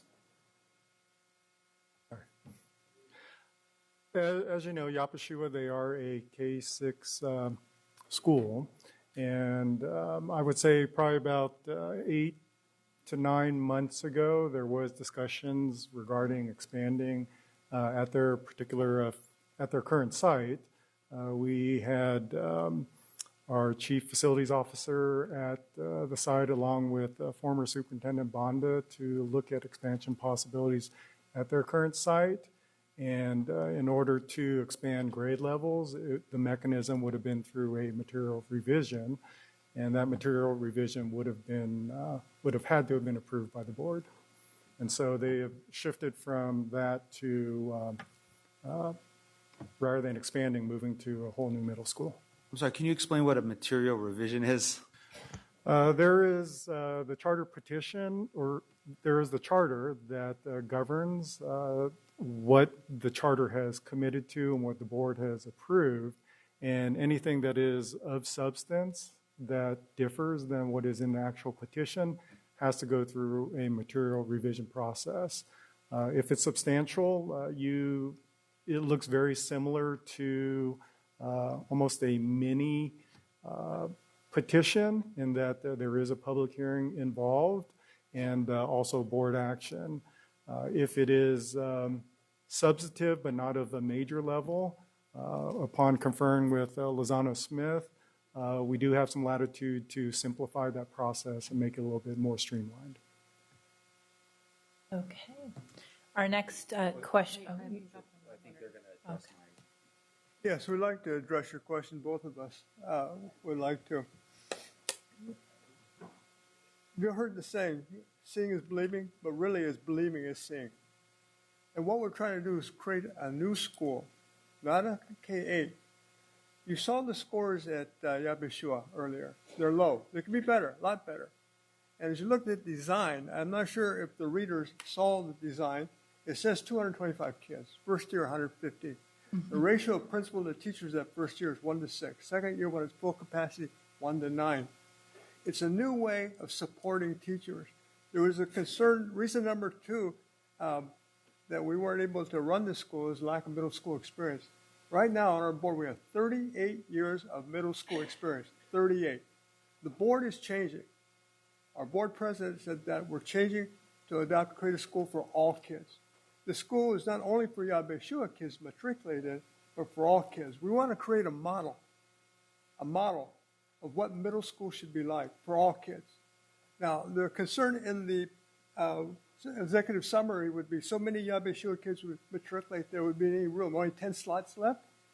That's inaccurate. Here's why. We get 11 kids and we have to go to a public random drawing. Then every kid has one chance in 150 to get in. So it's wide open. We want a different site because research is showing, Marker and Gump back in the 50s, earliest that showed it, and we mentioned in our petition, other people, that school size has more impact on social and academic achievement than small class size. Small school size has more impact than small class size. You might have class size of 20 to 1 and 1,000 kids, but it's more effective to have 30 kids in a class in a school of 200. We looked at that research, and that's why it's different. In order to really create a new culture for middle school kids, it's not just Yabeshua on steroids. It's a school where we looked at adolescents in their teenage years, and they're very different. Someone mentioned that earlier. A story was told to me about a 6th grader last year. He had a girlfriend, but all the 5th grade kids would make fun of him and tease him and tease him. That 6th grader had changed and was no longer a young kid going into adolescent. Need a separate place for them to develop and really work with them. That's why a small school. Ms. Roden, I'm sure you have more to add. Yeah, I'll just add quickly here because I know time is limited. And we actually have a few more board members who have questions. Okay, I'll be quick. Just to answer your question, Mr. Minnick, and thank you for your question. One of the main reasons we did not do a renewal to extend to a K-8 school, Dr. Ma touched on most of those points, but I'd like to stress that our middle school offers something that no other middle school in Sacramento offers, and that is a program designed around how the adolescent brain learns. And this came about because we realized that many 6th grade scholars are going through finding their own identity. They're going through changes in their body and their brain. They need a different environment. And Yabeshua has great success. It's run by a fantastic organization. It works wonderful for elementary scholars. We are trying to create a middle school environment, which is much different than the elementary environment, to serve our young adolescent teenagers. And so that is why we came up with the innovative plan, the different educational plan, which kept the best of what's working at YPSA that was applicable to middle school, but we added new things that we know young teenagers need. And also, $575,000 in a public charter schools grant if we are a new school.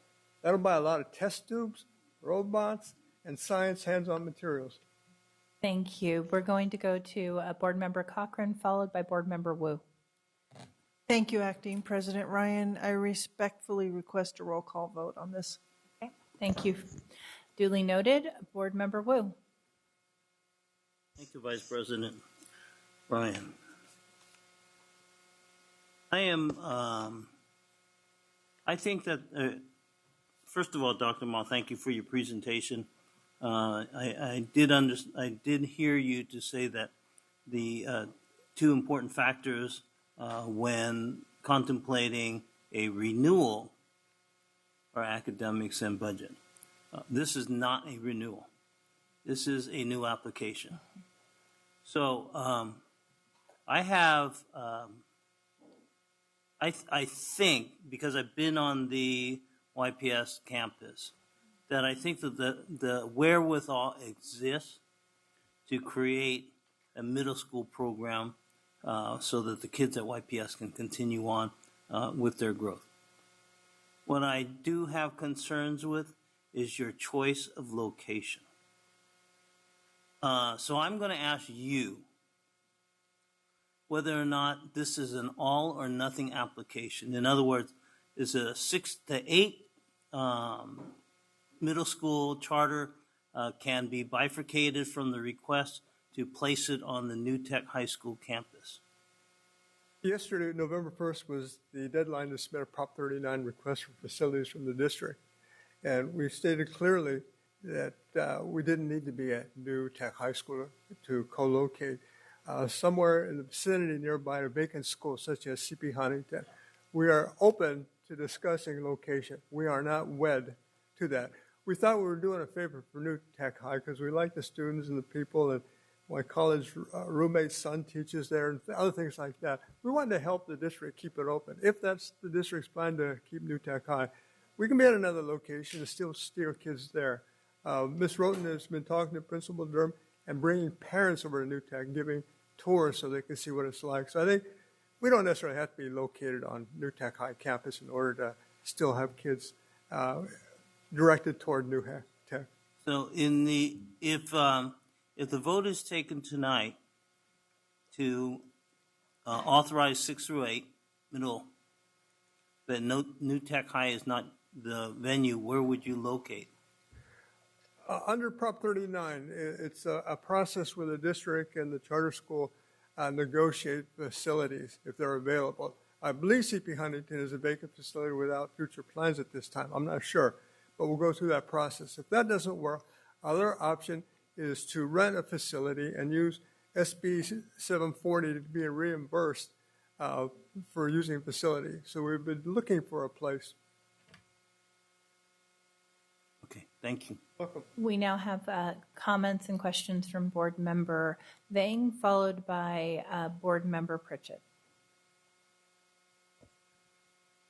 So Dr. Ma and Dr. Yang, thank you so much for your presentation. I actually haven't had a chance to read your rebuttal because I actually believe I got it today at 4 o'clock because you guys got my email wrong. But I do just have a few comments. I don't question the ability of Yape Shua's teachers and staff and the incredible work that you guys are doing. But I, echo one of the public comments is that I would, given our staff's finding on the petition, I would love to see Yape Shua really come back regarding their progress on student outcomes and to really double down on the work that's happening, the great work that's happening there. Our superintendent is on his 4th month and 1 day in, and I truly do feel confident that he can serve our scholars, our Yape Shua scholars at a middle school level, and I really want to give him that opportunity. I think another critical point for me is that this is a new charter, right? And I think for me, for any new charters that coming in, I'm always thinking, are there options, right? Or with the leaderships that we have, knowing that Superintendent Aguilar is new, and I've been tremendously impressed by the work that he's done 4 months, I feel confident that he can serve our Yape Shua scholars at a middle school level. And so I just wanted to make that comment. Again, I've been at Yape Shua and I've seen the work that has happened at that school site. And again, I don't question the ability of the staff and the faculty, but I do want Yape Shua's staff and leadership to double down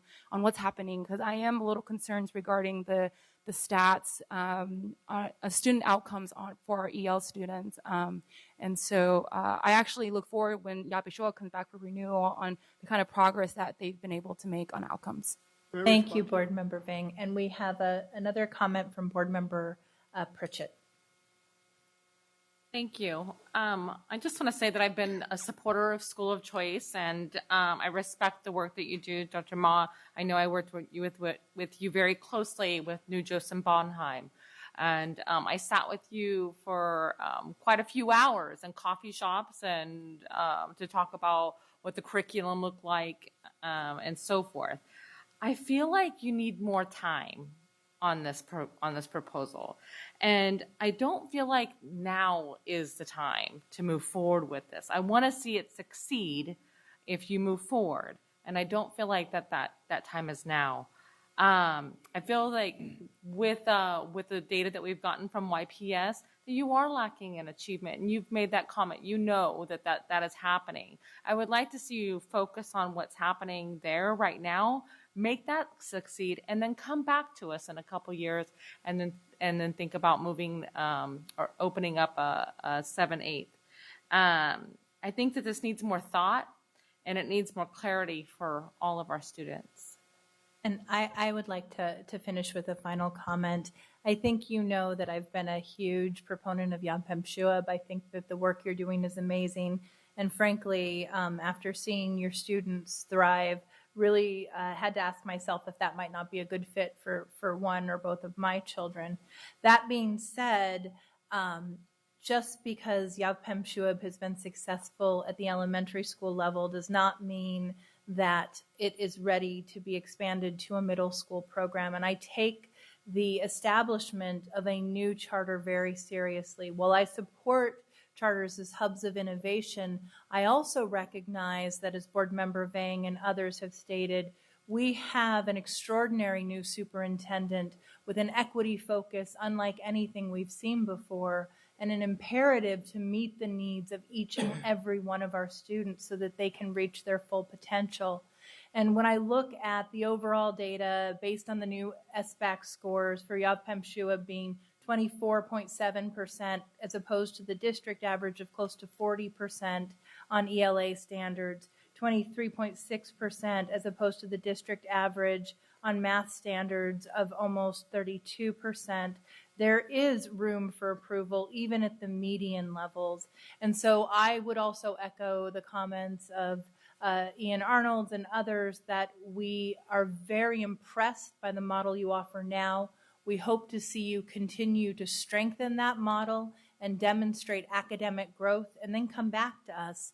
And if our superintendent is not meeting the needs and being held to the standards that you would demand for each and every one of your children, I would hope to see you again. And with that, I'm going to call for a motion. I'm going to motion the denial for YPSA. Do I have a second? Roll call vote. Secretary, will you please call roll? Member Cochran, So I'm voting yes. That's the motion on the table, yes. Member Minnick, Yes. Member Pritchett, Yes. Member Ryan, Yes. Member Vang, Yes. Member Wu. Yes. 6 yes, 1 absent. Thank you. We appreciate your efforts.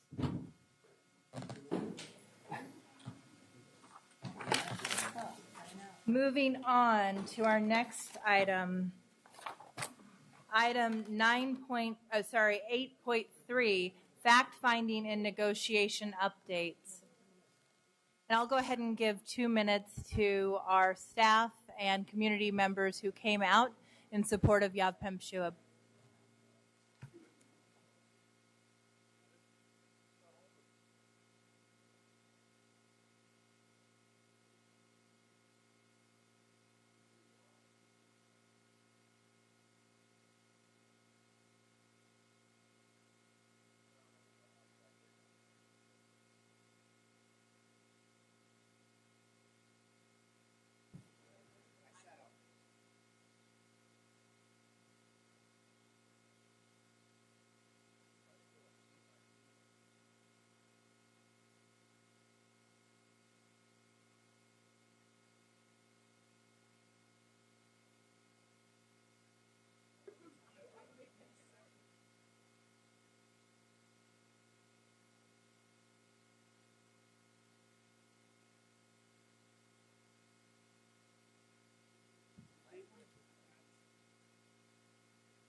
If I can please ask everyone to clear out of the room those who are not commenting on our next agenda items. In the interest of time, we're going to go ahead and call our staff back up and move to item 8.3, fact-finding negotiations update.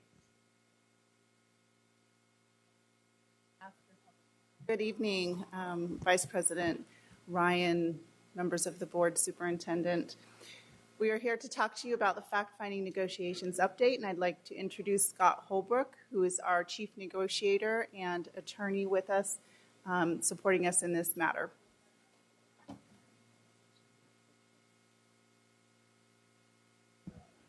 Good evening. I know it's been a long meeting so far, so I'm going to try to keep my comments brief and give you a brief update. So just as background, the fact-finding process, which the district has been engaged in with SCTA, is governed by the law. There's very specific requirements that the law imposes on both parties to follow. In essence, there's an obligation that within 30 days of the appointment of the panel, which in our case was appointed back in July, a determination needs to be rendered. We had a hearing on October 2nd. And we have been anticipating a decision, a final decision being rendered by the arbitrator in this process. And it's my understanding that my colleague, who serves as the district's panel member on the 3-member panel that includes a panel member from SCTA, did receive the final decision this evening. So I have not had an opportunity to look at that final decision, but we have received it. Under the law, which is Government Code Section 3548.3A, there is an obligation that the parties keep that final decision private, and it is not released to the public until 10 days have passed. And it's within the district's discretion to release that decision to the public within those 10 days.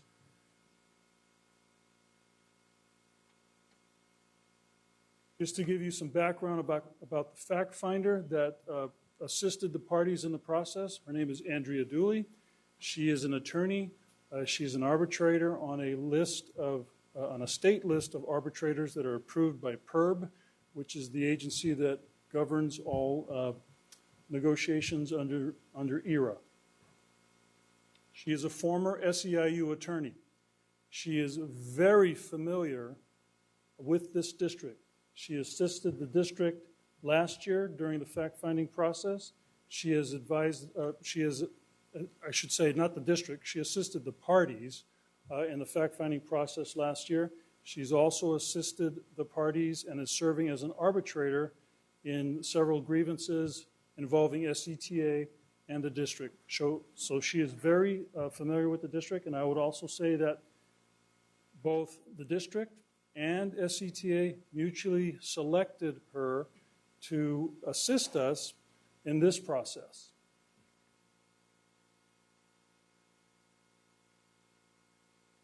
Along those lines, the fact finder, Ms. Dooley, has given the parties very specific instructions to follow. She's asked us to determine when the parties will meet again after the report is issued. She's asked us to determine, by mutual agreement, when that report will be made public.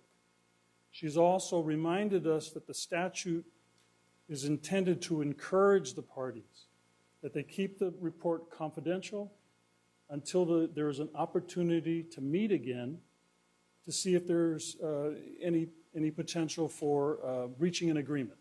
That's part of good faith bargaining. And then she's also reminded us that it should only be made public after that opportunity to meet. Now, with that in mind, I am troubled and concerned that the union did make an announcement this afternoon of their intention to strike on Wednesday, November 8th. That is not within the 10-day time frame that the statute requires. That is not within the 10-day time frame that the arbitrator has specifically given us instruction to follow. So that is troubling. Nevertheless, what are our next steps? Our next steps, we're going to look at the final finding report now that we've received it. We've reached out to SCTA. I, in fact, personally reached out to SCTA this morning, inviting them to give us some dates that we can get together and continue the negotiation process. Now that we have a fact-finding decision, we can use it as a tool to help guide us through the process. We have also reached out to the State Mediation Service. There's an opportunity provided under the law for what's called post-fact-finding mediation. It's governed by Government Code Section 3548.4. We have made a request to the State Mediation and Conciliation Services to appoint a mediator to assist us to continue the dialogue, to continue the process, to use that fact-finding decision to help us in trying to reach a conclusion to this matter that we have been spending a long time working on. I'm available for any questions that you may have. Thank you. At this time, we'll take public comments. We have 3 public comments: Kathy Buxton, Darlene Anderson, and Tony Coley Perry, and Angie Sutherland. Thank you.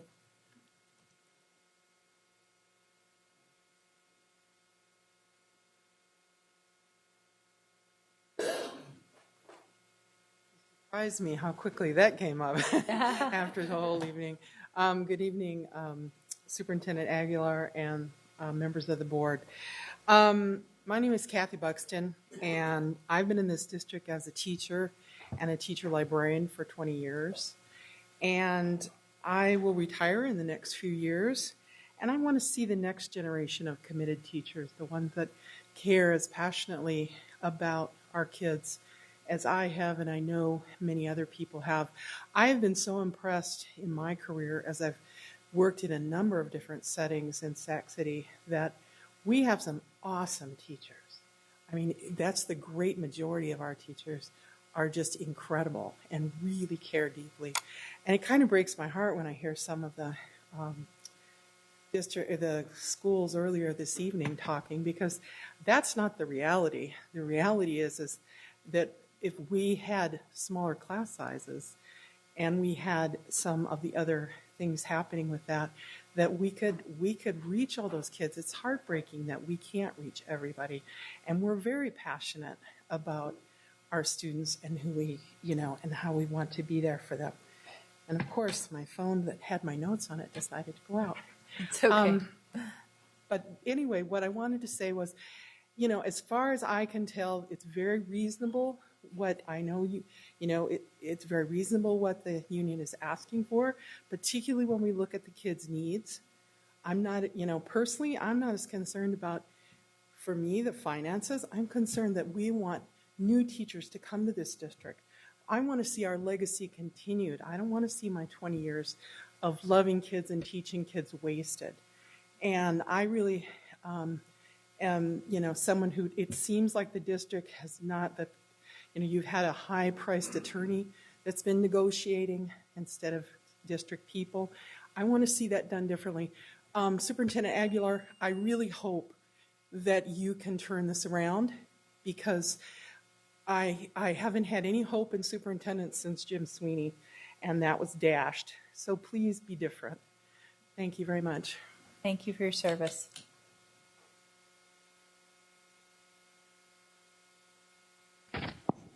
Darlene Anderson. The reality is that in the 6th grade, we know exactly who's not reading. And when they move to the 7th grade, we understand that too. But the 9th grade tells the truth, straight F's. And we don't have an accountability clause somewhere that's going to hold teachers accountable to ensure that the 9th graders are learning. Basically, it's all about learning. And so Yapen was here, but, they didn't talk about where they got those kids. When they got them in, they didn't say about how low they were and how they brought them up. And so we really don't even communicate from site to site, from the 6th grade to the 7th grade. And then what about all those kids in the 7th grade? They're just there, still at 3rd grade level by the time they enter the 9th grade. I work with families whose children are in the 3rd grade reading level in the 11th grade. And so F is reality. What are we talking about? They need more money? Money's not going to change what's going on. Money didn't change when I sat at the table and I had an expectation for my son and I told the teacher and she decided not to come back. That wasn't a money issue. That was an issue that she couldn't stand where I was coming from, but I had an expectation for my son. And he met those expectations. And so the critical point is that if you think money's going to cure this, you're wrong. The expectation that Jim Sweeney had was everybody's going to do the work, and if you don't like it, there's other places you can work. And he didn't, and what he did do is he created environments where people were safe, like Leonardo da Vinci and Camellia Basic, where people get to fight over all those wonderful resources over there, and the rest of the kids just go to whatever. African American community has the highest infant death mortality rate in the state of California. That is not in Richmond. That is not in Los Angeles. It's right here in Sacramento, the capital. So the statement to African American people is that prison is an option for you from kinder on up. And so I live in the real world. And the real world says, if my son is going to be enrolled in your school district, you're going to give him something. And that's where every parent should be, white, black, or any other color. And so I would hope that this negotiation is not about the money, not about the retirement, not about the summer vacations, and not about the health insurance, but it's about the children and who can work with them. Thank you. Thank you, Darlene. Tony? Hey, everyone. How are you? I can't say I'm not extremely proud of my sister. I can tell you that I attended Kennedy High School, and I couldn't sleep on promotion day because I didn't know if I was going to graduate. I had a 1.8 and a civics teacher who was an alcoholic, drinking every time she had a break. The football team knew she was an alcoholic, and they all got B's, and I barely passed. Nothing has changed at Kennedy because my son, 6 years ago, did not get his high school diploma because he was in a car accident with a friend on Pocket Road, and he was high and drunk, and my son took a serious fatal accident. It took him several months to recuperate, and the Kennedy staff refused to take the special ed teacher's prognosis to move him forward because they weren't qualified. So I think that I found when Kelly Ballard was here, and I can't say how long that was because I'm too old now, but he was probably the only person who met with me when my son was in kindergarten, special ed, who really knew what to do, who knew how to support my son. And as soon as the principal left that school, the teachers got together and made a decision what they weren't going to do for my son and not honor the decisions that he had made for guidance for my son. So what I would like to suggest is that we do something different with special ed. I think that the people who get the most training should train others. I really do. I'd love to close special ed and give every student the opportunity that I've heard the school tonight present that every student deserves. I don't believe that people who have the most skills should work with the least students. I think the people who have the skills need to share their knowledge with every student. I really appreciate that if the teachers go on strike, that you reevaluate how we serve all children, and that we make the call that my son made tonight, 23, no high school diploma, up there serving up in Ukiah with a fire, good heart, still no diploma. Let's do something different, Sac City. I pray that you will make a decision to take advantage of the teachers striking and do something that we need to help our children. Thank you. Thank you.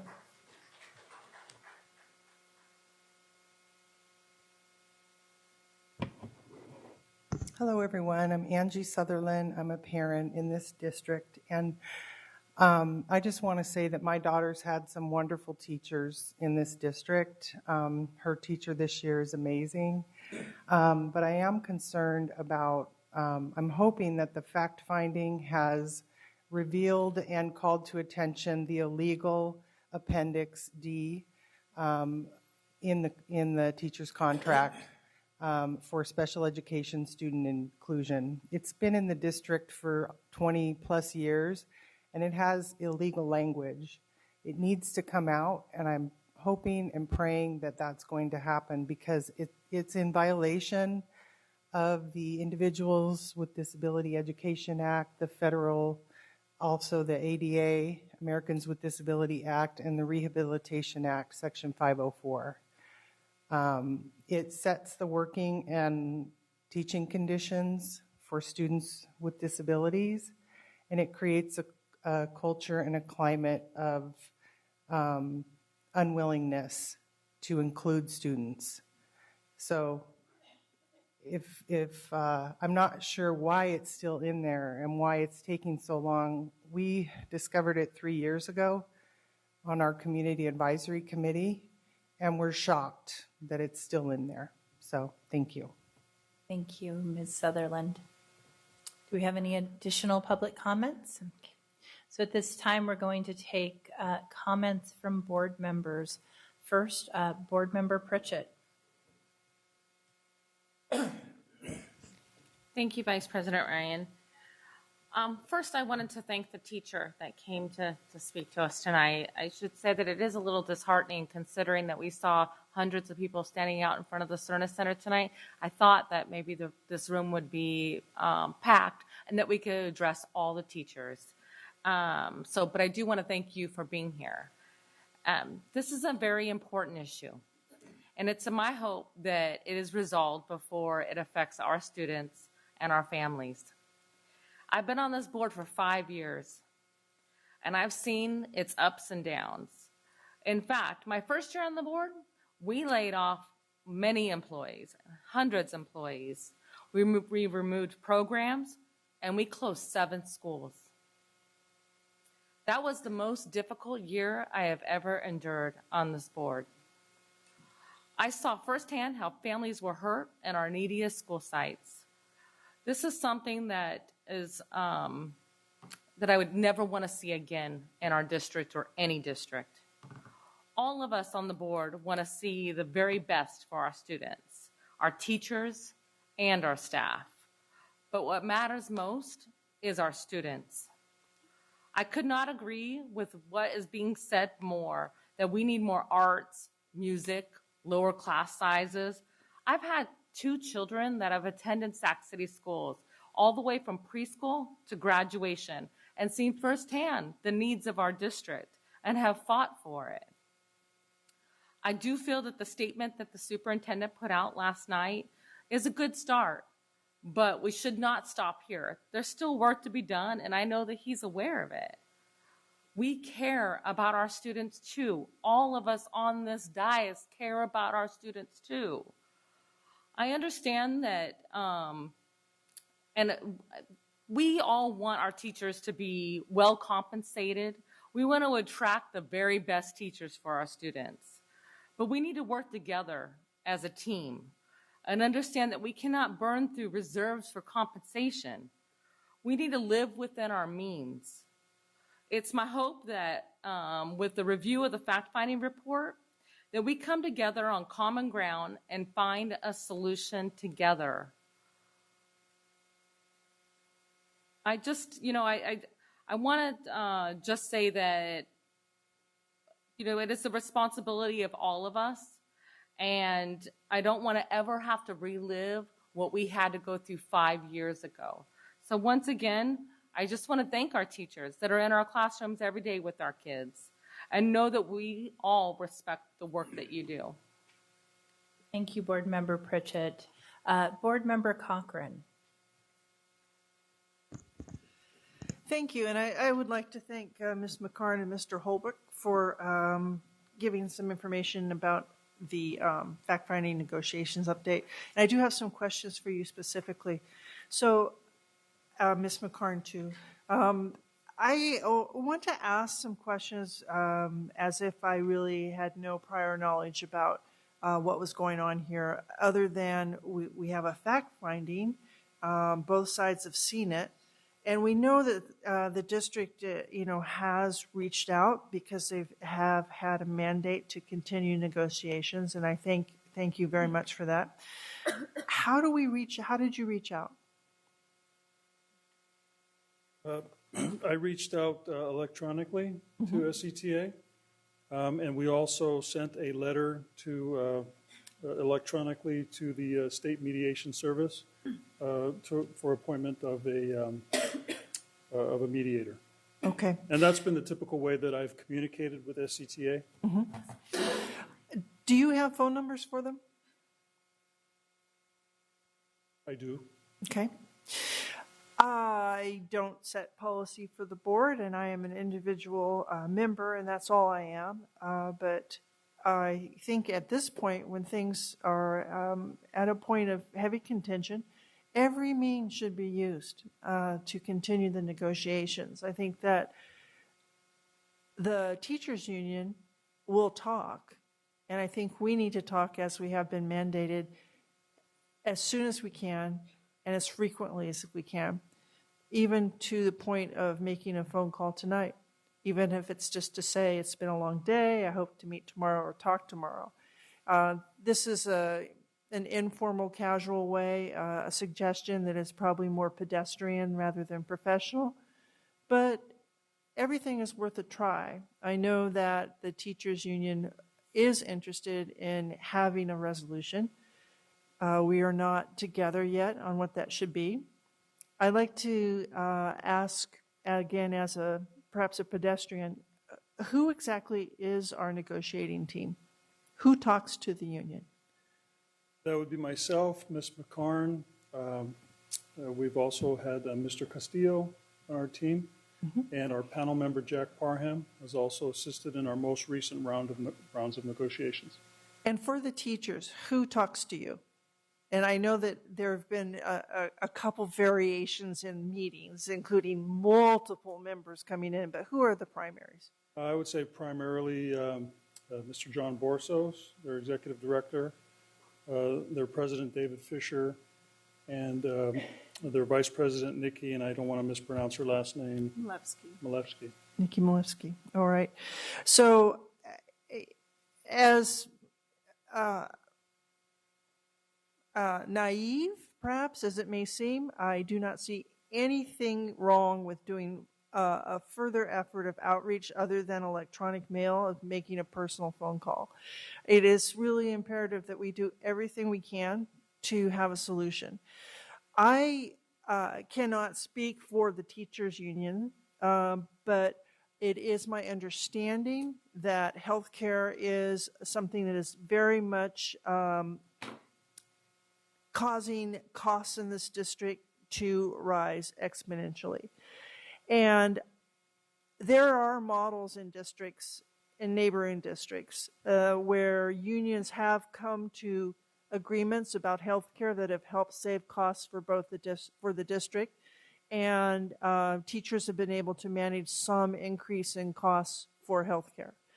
This has been a point that we've discussed in the past, and I urge you to take a new suggestion on this and go forward to the union and ask them, in this time when we are at a loggerheads, let's shake everything out and talk about it again. Elk Grove, where I have spent my career teaching, did come to an agreement with teachers. It wasn't easy over healthcare, but it did happen, and I urge you to take another look at that.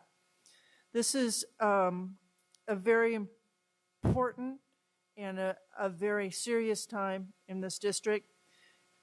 This board member does not want to see a strike, does not want to see our children have to go through that, to see our employees have to have a lack of faith in the district. It's critical that we keep and maintain high quality of teachers, and that the adults in the room come together again, as frustrating as it may be, using hopefully the fact-finding as a guide, reaching out and keeping the lines of communication open.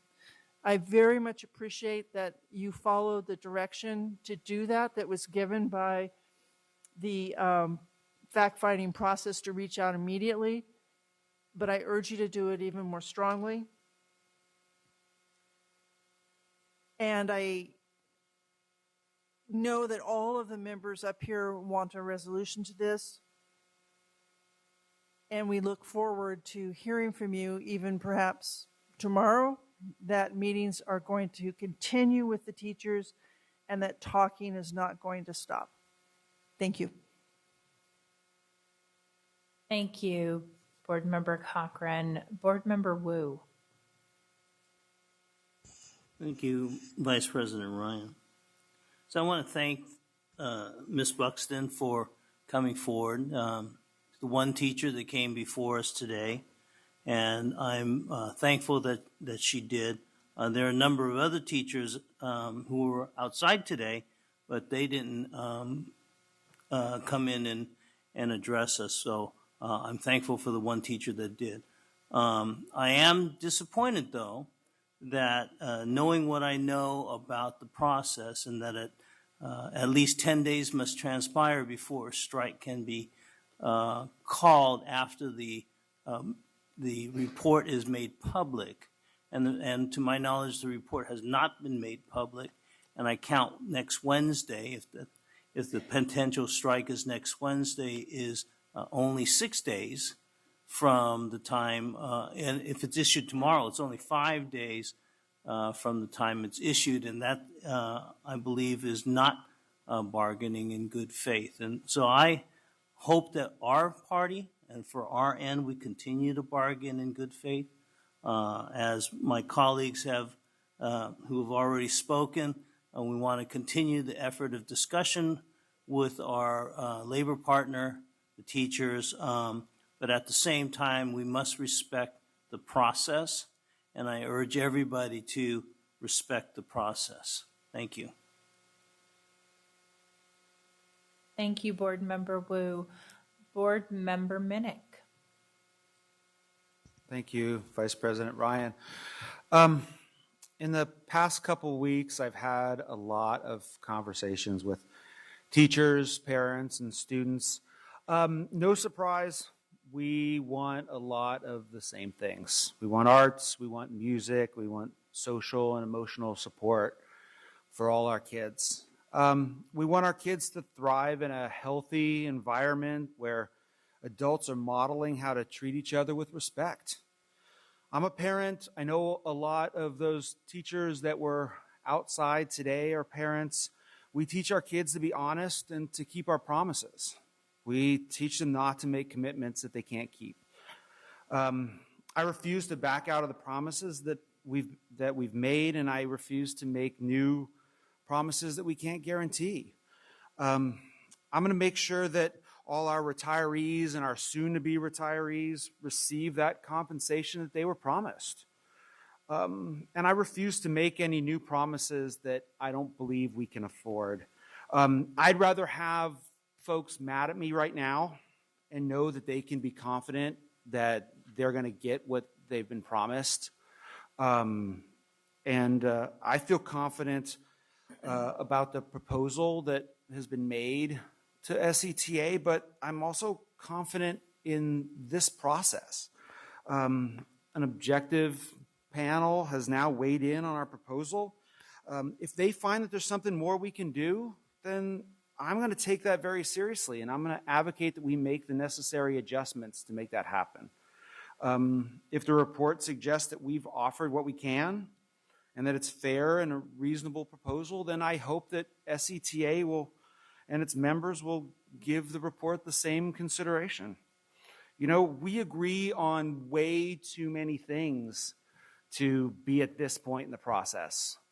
I believe we can come to an agreement and avoid any days where our kids are separated from the teachers that they've come to know and love and bond with over these last couple months.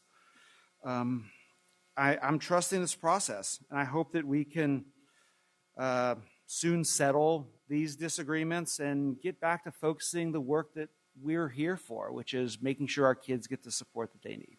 So, Thank you, Board Member Minnick. Board Member Vang. So over the past few days and weeks, I've had the opportunity to meet with parents and teachers to really listen to their stories and concerns. And I, just wanted to say on record that I want you to know that I hear you. Each of you have expressed the importance of student enrichment programs, the need to reduce class sizes, along with the desire to ensure competitive salaries for our teachers. I think universally, we have all agreed that these elements are critical to our students' success. And I want you to know that I will never stop fighting alongside you for our students and families. I want to make it very clear that I believe our students deserve the very best, and our teachers need to have every resources possible to ensure that our students are successful. Every day, hundreds of teachers are working tirelessly to give our students the best education. And had it not been for my public high school teacher, Ms. Crowder, and my neighborhood teachers, I would not be here today. I also recognize that there were sincere differences in the initial proposals from our district and SETA. That is why it was important for us to collectively participate in a neutral fact-finding process to issue recommendations based on all the facts that were provided. I am committed to following through with the process agreed upon by both parties. And based on the fact finder's recommendation, I am hopeful that we can come to an agreement to give our students the best opportunities to succeed. I am confident in the process. As your board member, my responsibility is to ensure that all of our students are given the best opportunities to succeed and thrive. Countless parents and teachers have all expressed concerns about the lasting negative impacts a strike would have on our students, and I'm committed, along with this board, to do everything in our power to avoid a strike and mitigate the impact it would have on our students. Change does not happen overnight, and achieving what is better for our students and neighborhood schools will require continual work. We will only be stronger if we work collectively together to make the best decision for our student. So in the spirit of collaboration with the fact-finding recommendation, I hope that we can continue to build and work towards an agreement because our students and families are counting on us. Thank you, Board Member Vang. Student Board Member Nguyen. Thank you. So in the past 2 days, we've had a lot of conversations, especially at school, like in classes, about whether or not the teachers are going on strike. And especially for the senior classes, a lot of the students have expressed concern because right now is like prime time for college applications. So teachers are writing recommendation letters, counselors are assisting with this process. But if they're not present at school to help with this, then students are kind of lost. And we're all sort of freaking out because we don't know how college apps work. We don't know when deadlines are, and we're just mostly worried. So we're hoping that there can be some conclusion that can be met without teachers missing classes, because this like detracts from the amount of time that we're able to set for like practicing and studying for AP tests and stuff like that. Thank you, Board Member Nguyen. I appreciate you sharing your very real fears. I'm going to take the opportunity to also share a statement. I want to begin by acknowledging the many teachers, parents, and community members who came out earlier today to make their voices heard. As a parent of 2 young children in the district, I'm incredibly grateful to the dedicated educators who work tirelessly to ensure my children and all children can reach their full potential. For the past 3 years, I have had the opportunity to serve on the school board and have on many occasions lamented the lack of arts education, student supports, and a real focus on an equity imperative. I have also been quite vocal about my dissatisfaction with past district leadership. Over the course of the last 4 months, since Superintendent Aguilar took the helm of our high poverty, high potential district, I have listened to countless teachers, administrators, families, and community partners. They have expressed a renewed hope that together we can make Sacramento City Unified School District a beacon of light in the region. I have also witnessed firsthand the most constructive and collaborative conversations with union partners since my time on the board. This has restored my hope that we can repair years of ruptured relationships and mistrust. As I continue As my board continues to do everything in our power to avoid a strike, we must hold on to that hope. Our disagreement is not over values. It's a disagreement over what we believe we can afford, while continuing to honor our commitments, including maintaining health care and lifetime benefits for families. It is my sincere belief that the neutral report issued by the mutually agreed upon fact finder will help us come to a resolution that meets the needs of teachers, students, and the district. We should honor those findings. Finally, last year, Board Member Vang and I passionately advocated with many of our board members and many of you for the passage of Measure G, a partial tax to generate $7 million to fund and sustain is the key piece here, music and arts programming, as well as significantly increase student supports we know are vital to student outcomes in Sacramento City. This was with SCTA and community partners. These are many of the same items SCTA is asking to build into the contract. Please know, we supported Measure G with a deep conviction that these additional resources would be essential to deliver these services to students. And we did this because we agreed that the district lacked the money, the resources to do so otherwise.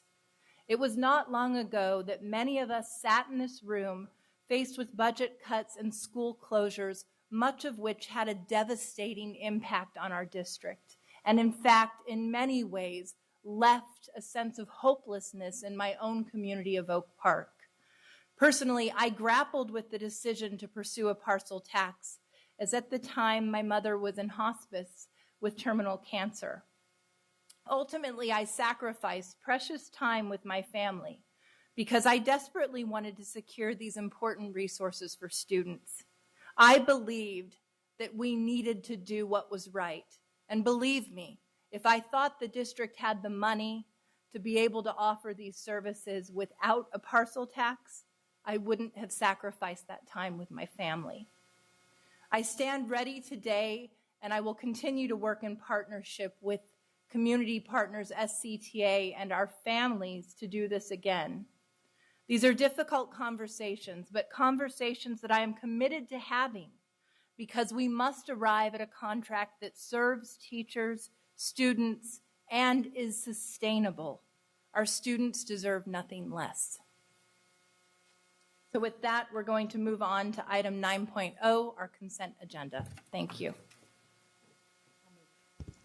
Do I have a motion? All those in favor? Hearing none opposed, we have a motion to adopt the consent agenda. Item 10.0, 10.1, employee organizational reports. CSA.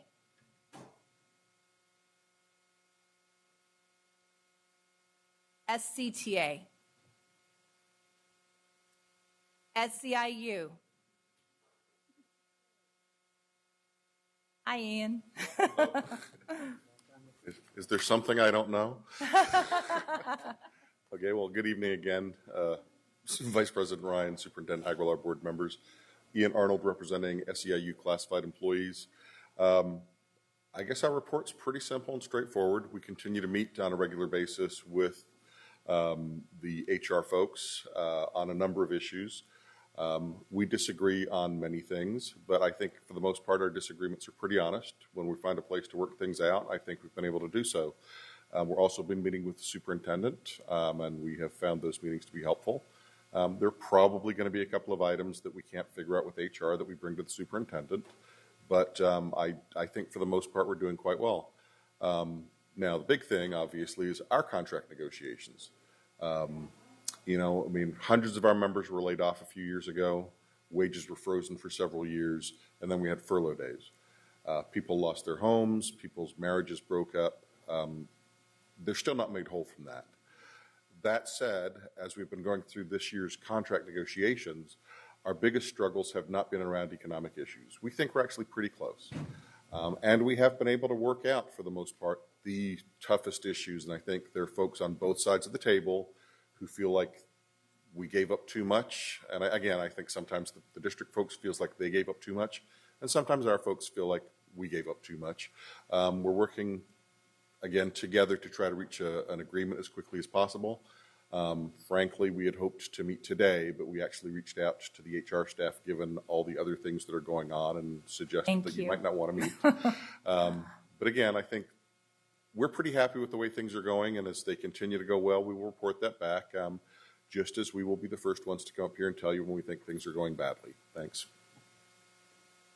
Thank you very much, Ian. We appreciate your partnership. Do we have UPE here or the Teamsters?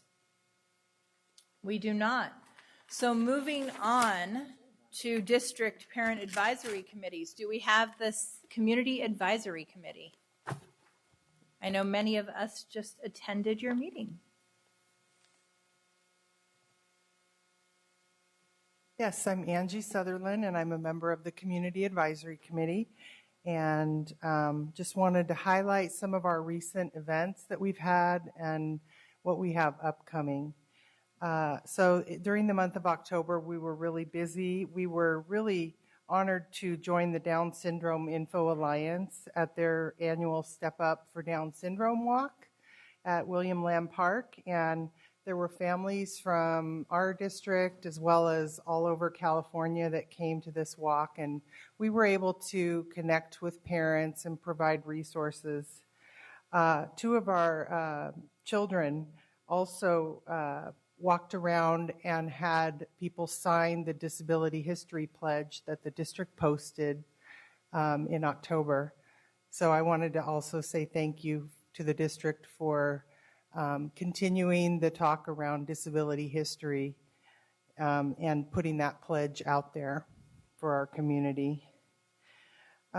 In September, we had a workshop called Creating an Inclusive School Climate for Students with Disabilities, and we had lots of concerned parents show up and a great panel of staff who work across the district in social and emotional learning and mental health and with the LCAP, and it was just a great workshop. It was great attendance. And we had the dyslexia simulation workshop and review of state guidelines. And thank you. I think there was one board member. Was that you? No? Okay. I thought there was a board member that attended. But so we just hope that this captures a momentum and moves that into more effective instruction and support of students with disabilities. Also in October, we had our strategic special education roundtable discussion, and we did have several board members show up and district staff. So thank you to members Wu, Ryan, and Vang, and also Dr. Taylor, Becky Bryant, and the special education team, as well as Lisa Hayes. And we were thankful to the attention of the concerns that were brought up. But there's been a lot of talk this fall about a moral call to action around equity, access, and social justice, and identifying the historical practices and traditions that have been a detriment to students. It has been 6 months since the special education audit did point out those historical practices and traditions, and they suggested solutions that could be implemented. And we would like, we're hoping that the district will see this as an opportunity to come out with a bold vision and action plan that will really help to meet the needs of students with disabilities and special education students. We're also hoping that you're still considering our requests. We did bring up that we think the board should consider forming a special education, like a special board committee for special education, and also hiring a neutral consultant who can work alongside district staff to overcome some of the barriers in order to implement the strategies from the audit. And there was some comments about that at the meeting, and I would really like to hear more about that if there's a plan to follow through on that. Our coming events, Angel Garcia is a member of the graduation task force, and she's coordinated to have subject matter experts come to the next task force meeting. I think it's the next task force meeting on November 6th to present on best practices. And November 28th, we're having a general meeting, and the topic will be mental health awareness. January 23rd, we're having a general meeting, and we'll be focusing on independent living. And then February 20th, our workshop will be around comprehensive transition planning for students with disabilities. I did give everyone a copy of our Spanish brochure, so please share that with families. And it's also available with our other brochure on our website and Facebook. And lastly, the CAC remains eager to know the status of the appendix in the teacher's contract entitled Appendix D, Special Education Student Inclusion. We hope that our concerns are being heard and will be addressed to result in the removal of this appendix. Students being included is not an issue to be bargained collectively. Thank you. Thank you. Next, District English Learner Advisory Committee, Member Cochran. Yes, I'm just here to report that the DLAC had its first meeting on October 26th. And during that time, they have elected new officers. The DLAC chair is now Maria Flores. DLAC vice chair is Teresa Hernandez. And the secretary is Vitalina Tufi. The next meeting will be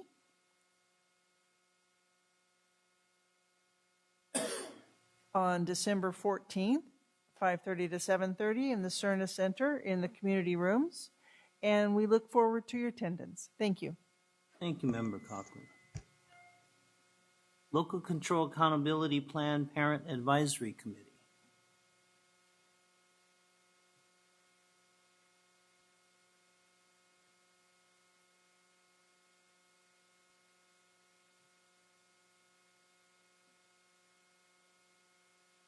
Good evening, Board and Superintendent. I am here on behalf of the LCAP Parent Committee, and to report that we just had our first meeting, and we're very graciously graced with Superintendent Aguilar and able to discuss with him his vision for the district, and which gives us a much broader feel. We are also happy to report that Kathy is back with us, so we're very happy with that. As we move forward, we're looking forward to being able to meet as committee members and being restructured in a way that we can really become more cohesive and more useful in the LCAP and giving advisory into the LCAP. The only thing that as a parent, I wear many hats in the district back and forth, and one of my first and foremost is being a parent. And so one of the things that I strongly, strongly urge is that you continue to allow us and to tap into us as advisory parents and committee and community members. There is a whole host of individuals at that table that have knowledge of the community, of this district, of Sacramento, that could be very useful in moving forward as Superintendent Aguilar shared with us, so that we can further put comments into the LCAP that can further help you develop the LCAP and where to use those pots of money towards students that are underrepresented and show those different points. So we look forward to our next meeting coming up next month, and we'll give a further report. Thank you so much, Tony. This time, item 10.3, the superintendent's report.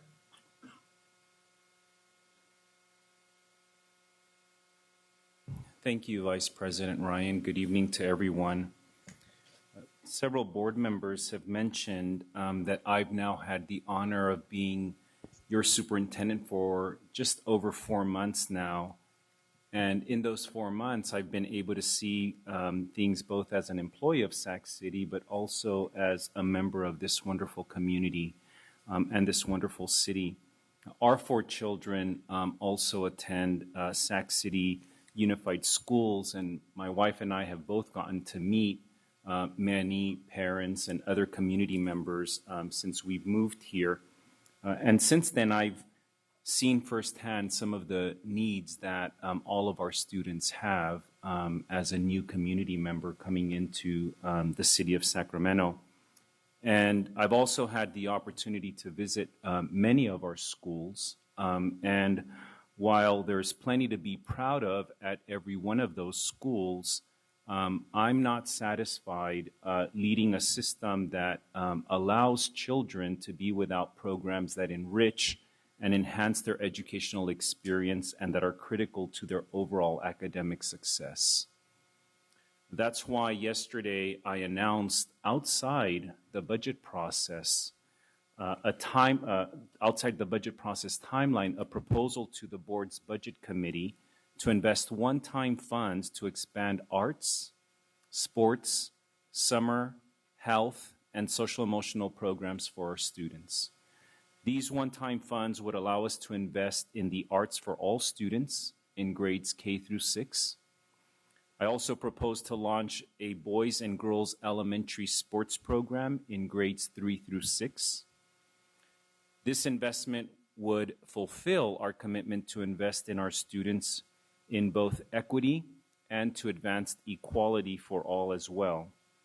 I also propose to the Budget Committee to invest in implementing an academic summer school program to support students who need additional preparation as they transition from 2nd to 3rd grade, from 6th to 7th grade, and from 8th to 9th grade, as well as serving our 9th through 12th grade students who are deficient for graduation and A to G purposes.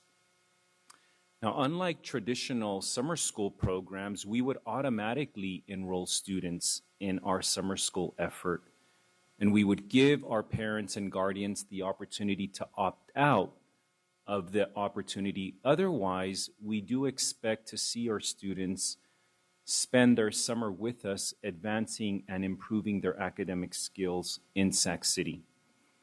Finally, I propose to the Budget Committee to utilize these one-time funds to expand social, emotional, and health supports for middle and high school students to address their health and social emotional needs during critical formative years of their adolescence.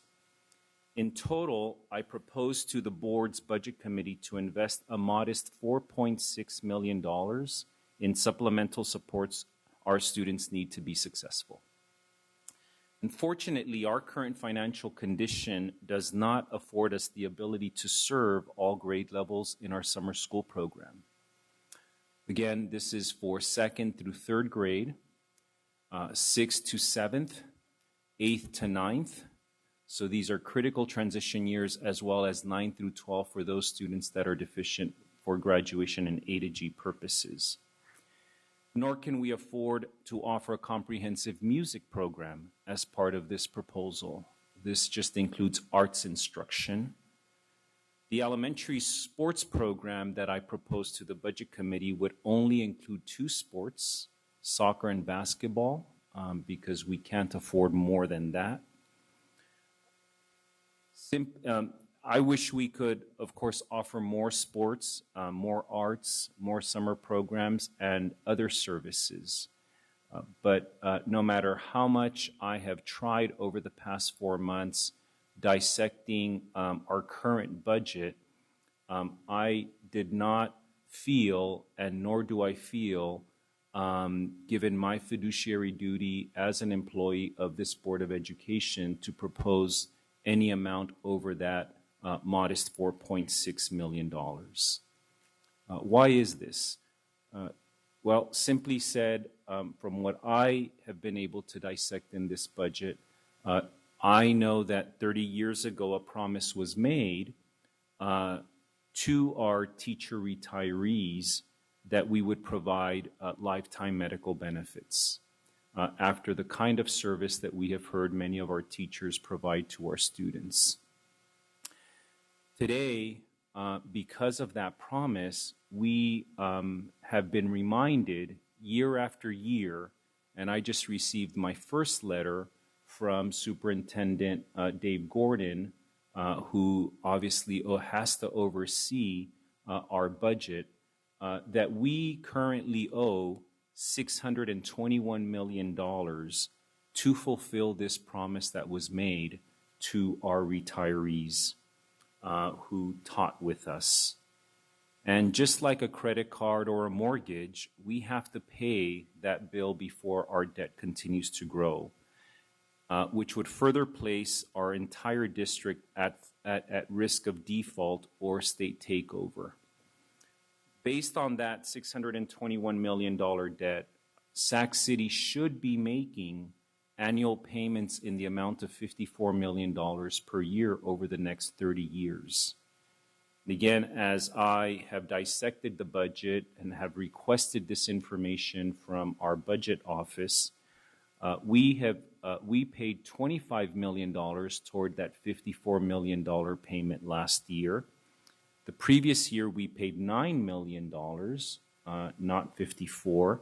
The year before that, it was $10 million, and the year before that, it was only $700,000.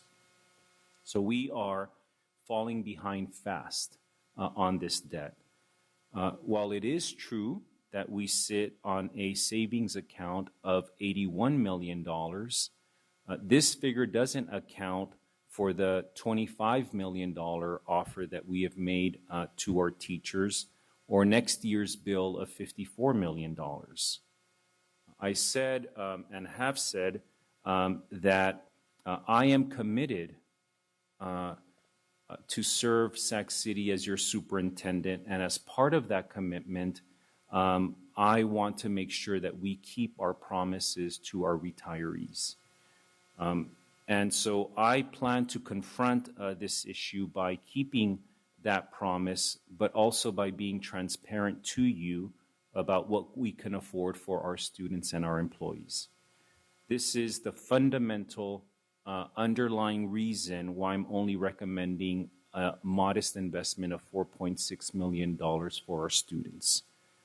I have to say that it pains me greatly that I could only propose this modest amount, but that at the same time, I'm deeply, deeply proud that this proposal will help us start to address what I consider the types of educational inequities and social injustices that our elementary students can't play organized sports, that we don't expose our students to the arts, that we understand after years and years of research the effect of summer and the summer loss that students in communities like Sacramento suffer during the summer, that we have not offered a comprehensive or even modest summer school program for students that are struggling during critical milestone transition points in their careers with us. Our students deserve every single item that I've proposed to the Budget Committee and 10 times more than that proposal. And so we will continue to remain vigilant about addressing every need as I continue to become more familiarized about the needs that we can see that our students have as I continue to participate again as both a community member and as your superintendent. Certainly some level of apologies for making this recommendation to the Budget Committee outside of the budget proposal timeline, but I just felt compelled that we begin to address some of these educational inequities and, again, what I consider to be social injustices. So I hope that the board's Budget Committee will consider this proposal and eventually bring it back to the full board for their consideration in the near future. Thank you. Thank you, Superintendent Aguilar. Do we have public comment on this item? We do. One, Grace Trujillo. Thank you.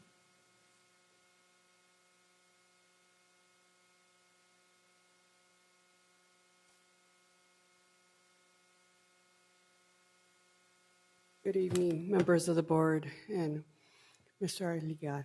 You know, I think like everybody talks, there's always something why we need to come to these meetings. I think I was thinking about when did I resign? And I started thinking it's 2007.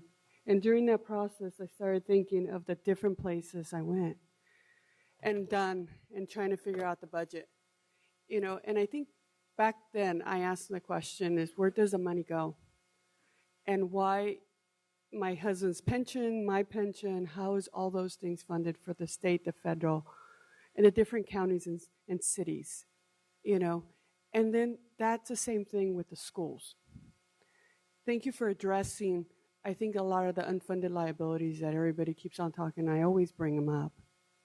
And thank you for standing up for something so critical that should have been talked about 20, 30 years ago and how they were going to be funded. I think there was an article in my area in ESAC, Inside Edition, where it talks about the cities, the budget cuts, how it's impacting our cities. And what's happening, I would strongly recommend to read this particular article because it talks about that there's no longer money to fund the services because of the unfunded liabilities in insurance company, health insurance benefits. And I think that's what's happening to our schools. I think Angie and I were talking about all the different things. I think, you know, Facebook is an awesome tool to use, you know, but I see all these different comments of we should do this, we should do that, this should be funded, why isn't there, why is it? There's a huge list, but attached to it, there's money involved. I think I'm addressing more the public. I know a lot of people, they know who I am because they see me on television and it's the public. And I ask them, educate yourself. Educate, if you're a state employee, educate where your pension's coming from. If you're a school employee, do the same thing. Don't rely on somebody else. I wish I would have known what I know now 20, 30 years ago when I first started working for the state. Because at that point, I would have told people, I'm not going to have that pension that's guaranteed to me because there's no money. Just think about it this way.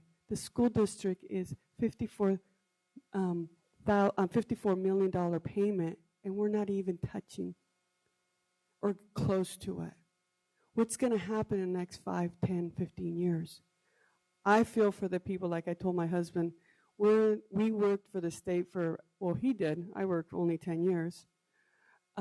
He's the one that put in more years, but I don't think he's going to see the benefit from it. And I'm afraid that the same benefit's not going to happen to the teachers. For the people that have put all this work and all this extra work, please look into it. Educate yourself.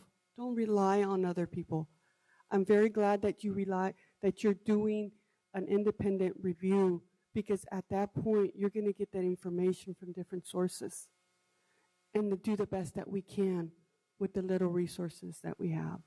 And again, I commend all of you guys for what you guys are doing. It's hard to stand up. Believe me, it's hard for me to come in here because teachers don't talk to me.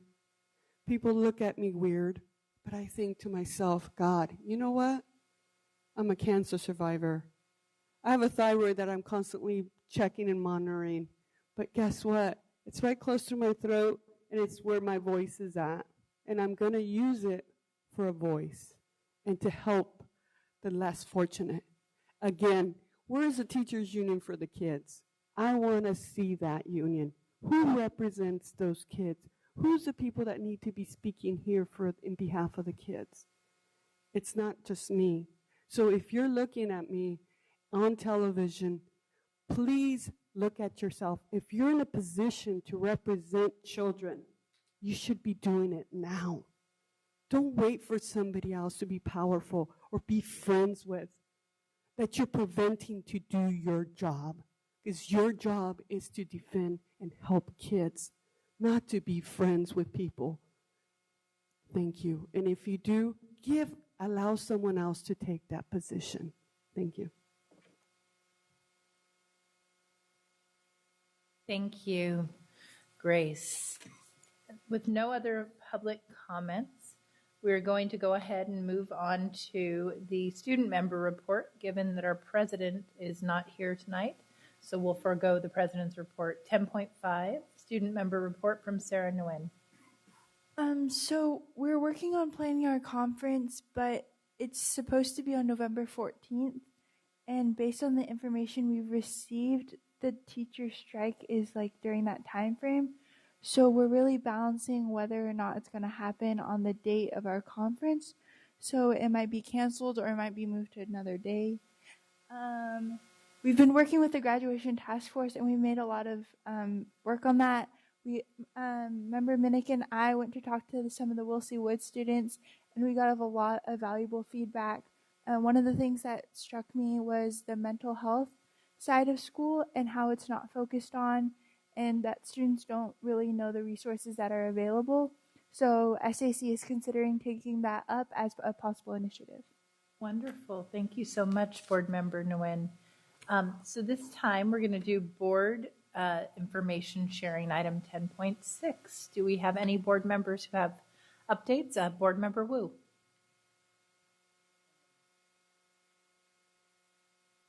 Thank you, Vice President Ryan. First, yep, you're still here. I want to acknowledge the presence of Michael Anadon. Michael, if you'd stand up, please. Michael is with the California School Board Association, and he is assigned to our area as our PACER, and I can't, quite frankly, can't remember what PACER stands for, but he is, through the California School Board Association, he is assigned to help all of us board members move forward with, well, I'll let him explain what he does himself. Come on, Mike. I don't want to say something inappropriate or incorrect and then have to go back and take my foot out of my mouth, so I'm going to let you describe your own job. So thank you, Board. Is this live? Yeah. Great. Thank you, Board Member Wu, and thank you all for the time. Basically, it's the public. I'm a public affairs and community engagement representative with California School Boards Association. The idea is to help develop our school board members, have a closer connection with school board members, so there's two-way communication. We understand what's going on in your districts.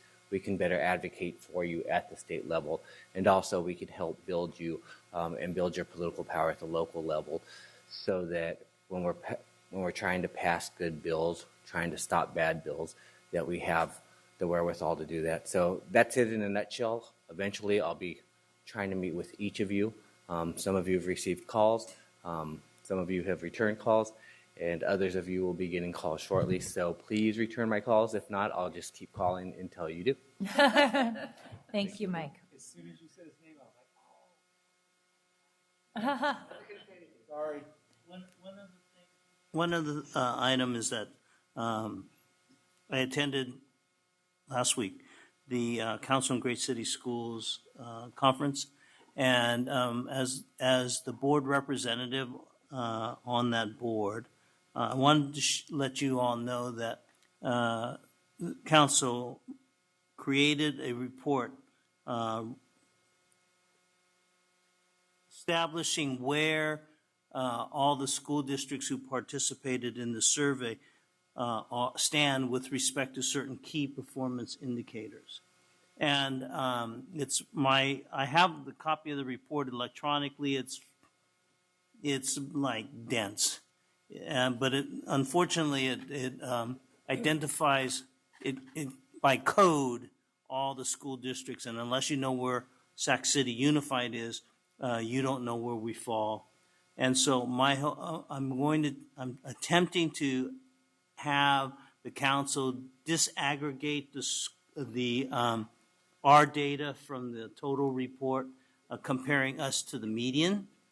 And as soon as I get that electronically, I will share it with you. There are a number of indicators, for example, African American students served and how are their performance, and low income students and how they're performing in each of the school districts as compared to the other 68 districts in members of the Council of Great City Schools. So as soon as I get that, I will forward that electronically to you. Thank you. Thank you so much, Board Member Wu. Since there are no other board member comments at this time, we're going to go ahead and move straight forward to board member committee reports. Board Facilities Committee. Trying to think about what we had a meeting with some of the athletic directors. I can't remember, about 2 weeks ago. I don't have the exact date. And we had discussions of how we're going to be spending the additional $7.5 million on on the fields, and we also received the assessments for the 5 comprehensive high schools and West Campus and Sakai. So the facilities meeting will be meeting within the next week to discuss how we'll be separating, how we would like to suggest to the board how we'll separate the leftover $7.5 million, and it'll be brought to the board on November 16th. Wonderful. Thank you, Board Member Pritchett. Board Budget Committee. Thank you, Vice President Ryan. So the Budget Committee met yesterday as Superintendent identified proposals for spending $4.6 million was brought before the board, before the committee yesterday.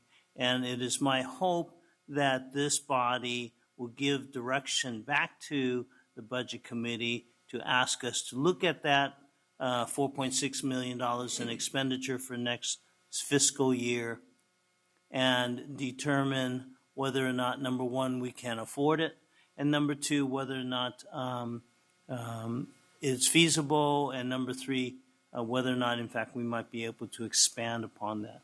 And that would be one of the items that the Budget Committee would be charged with going forward. Thank you, Board Member Wu. Board Academic Committee. Thank you, Vice President Ryan.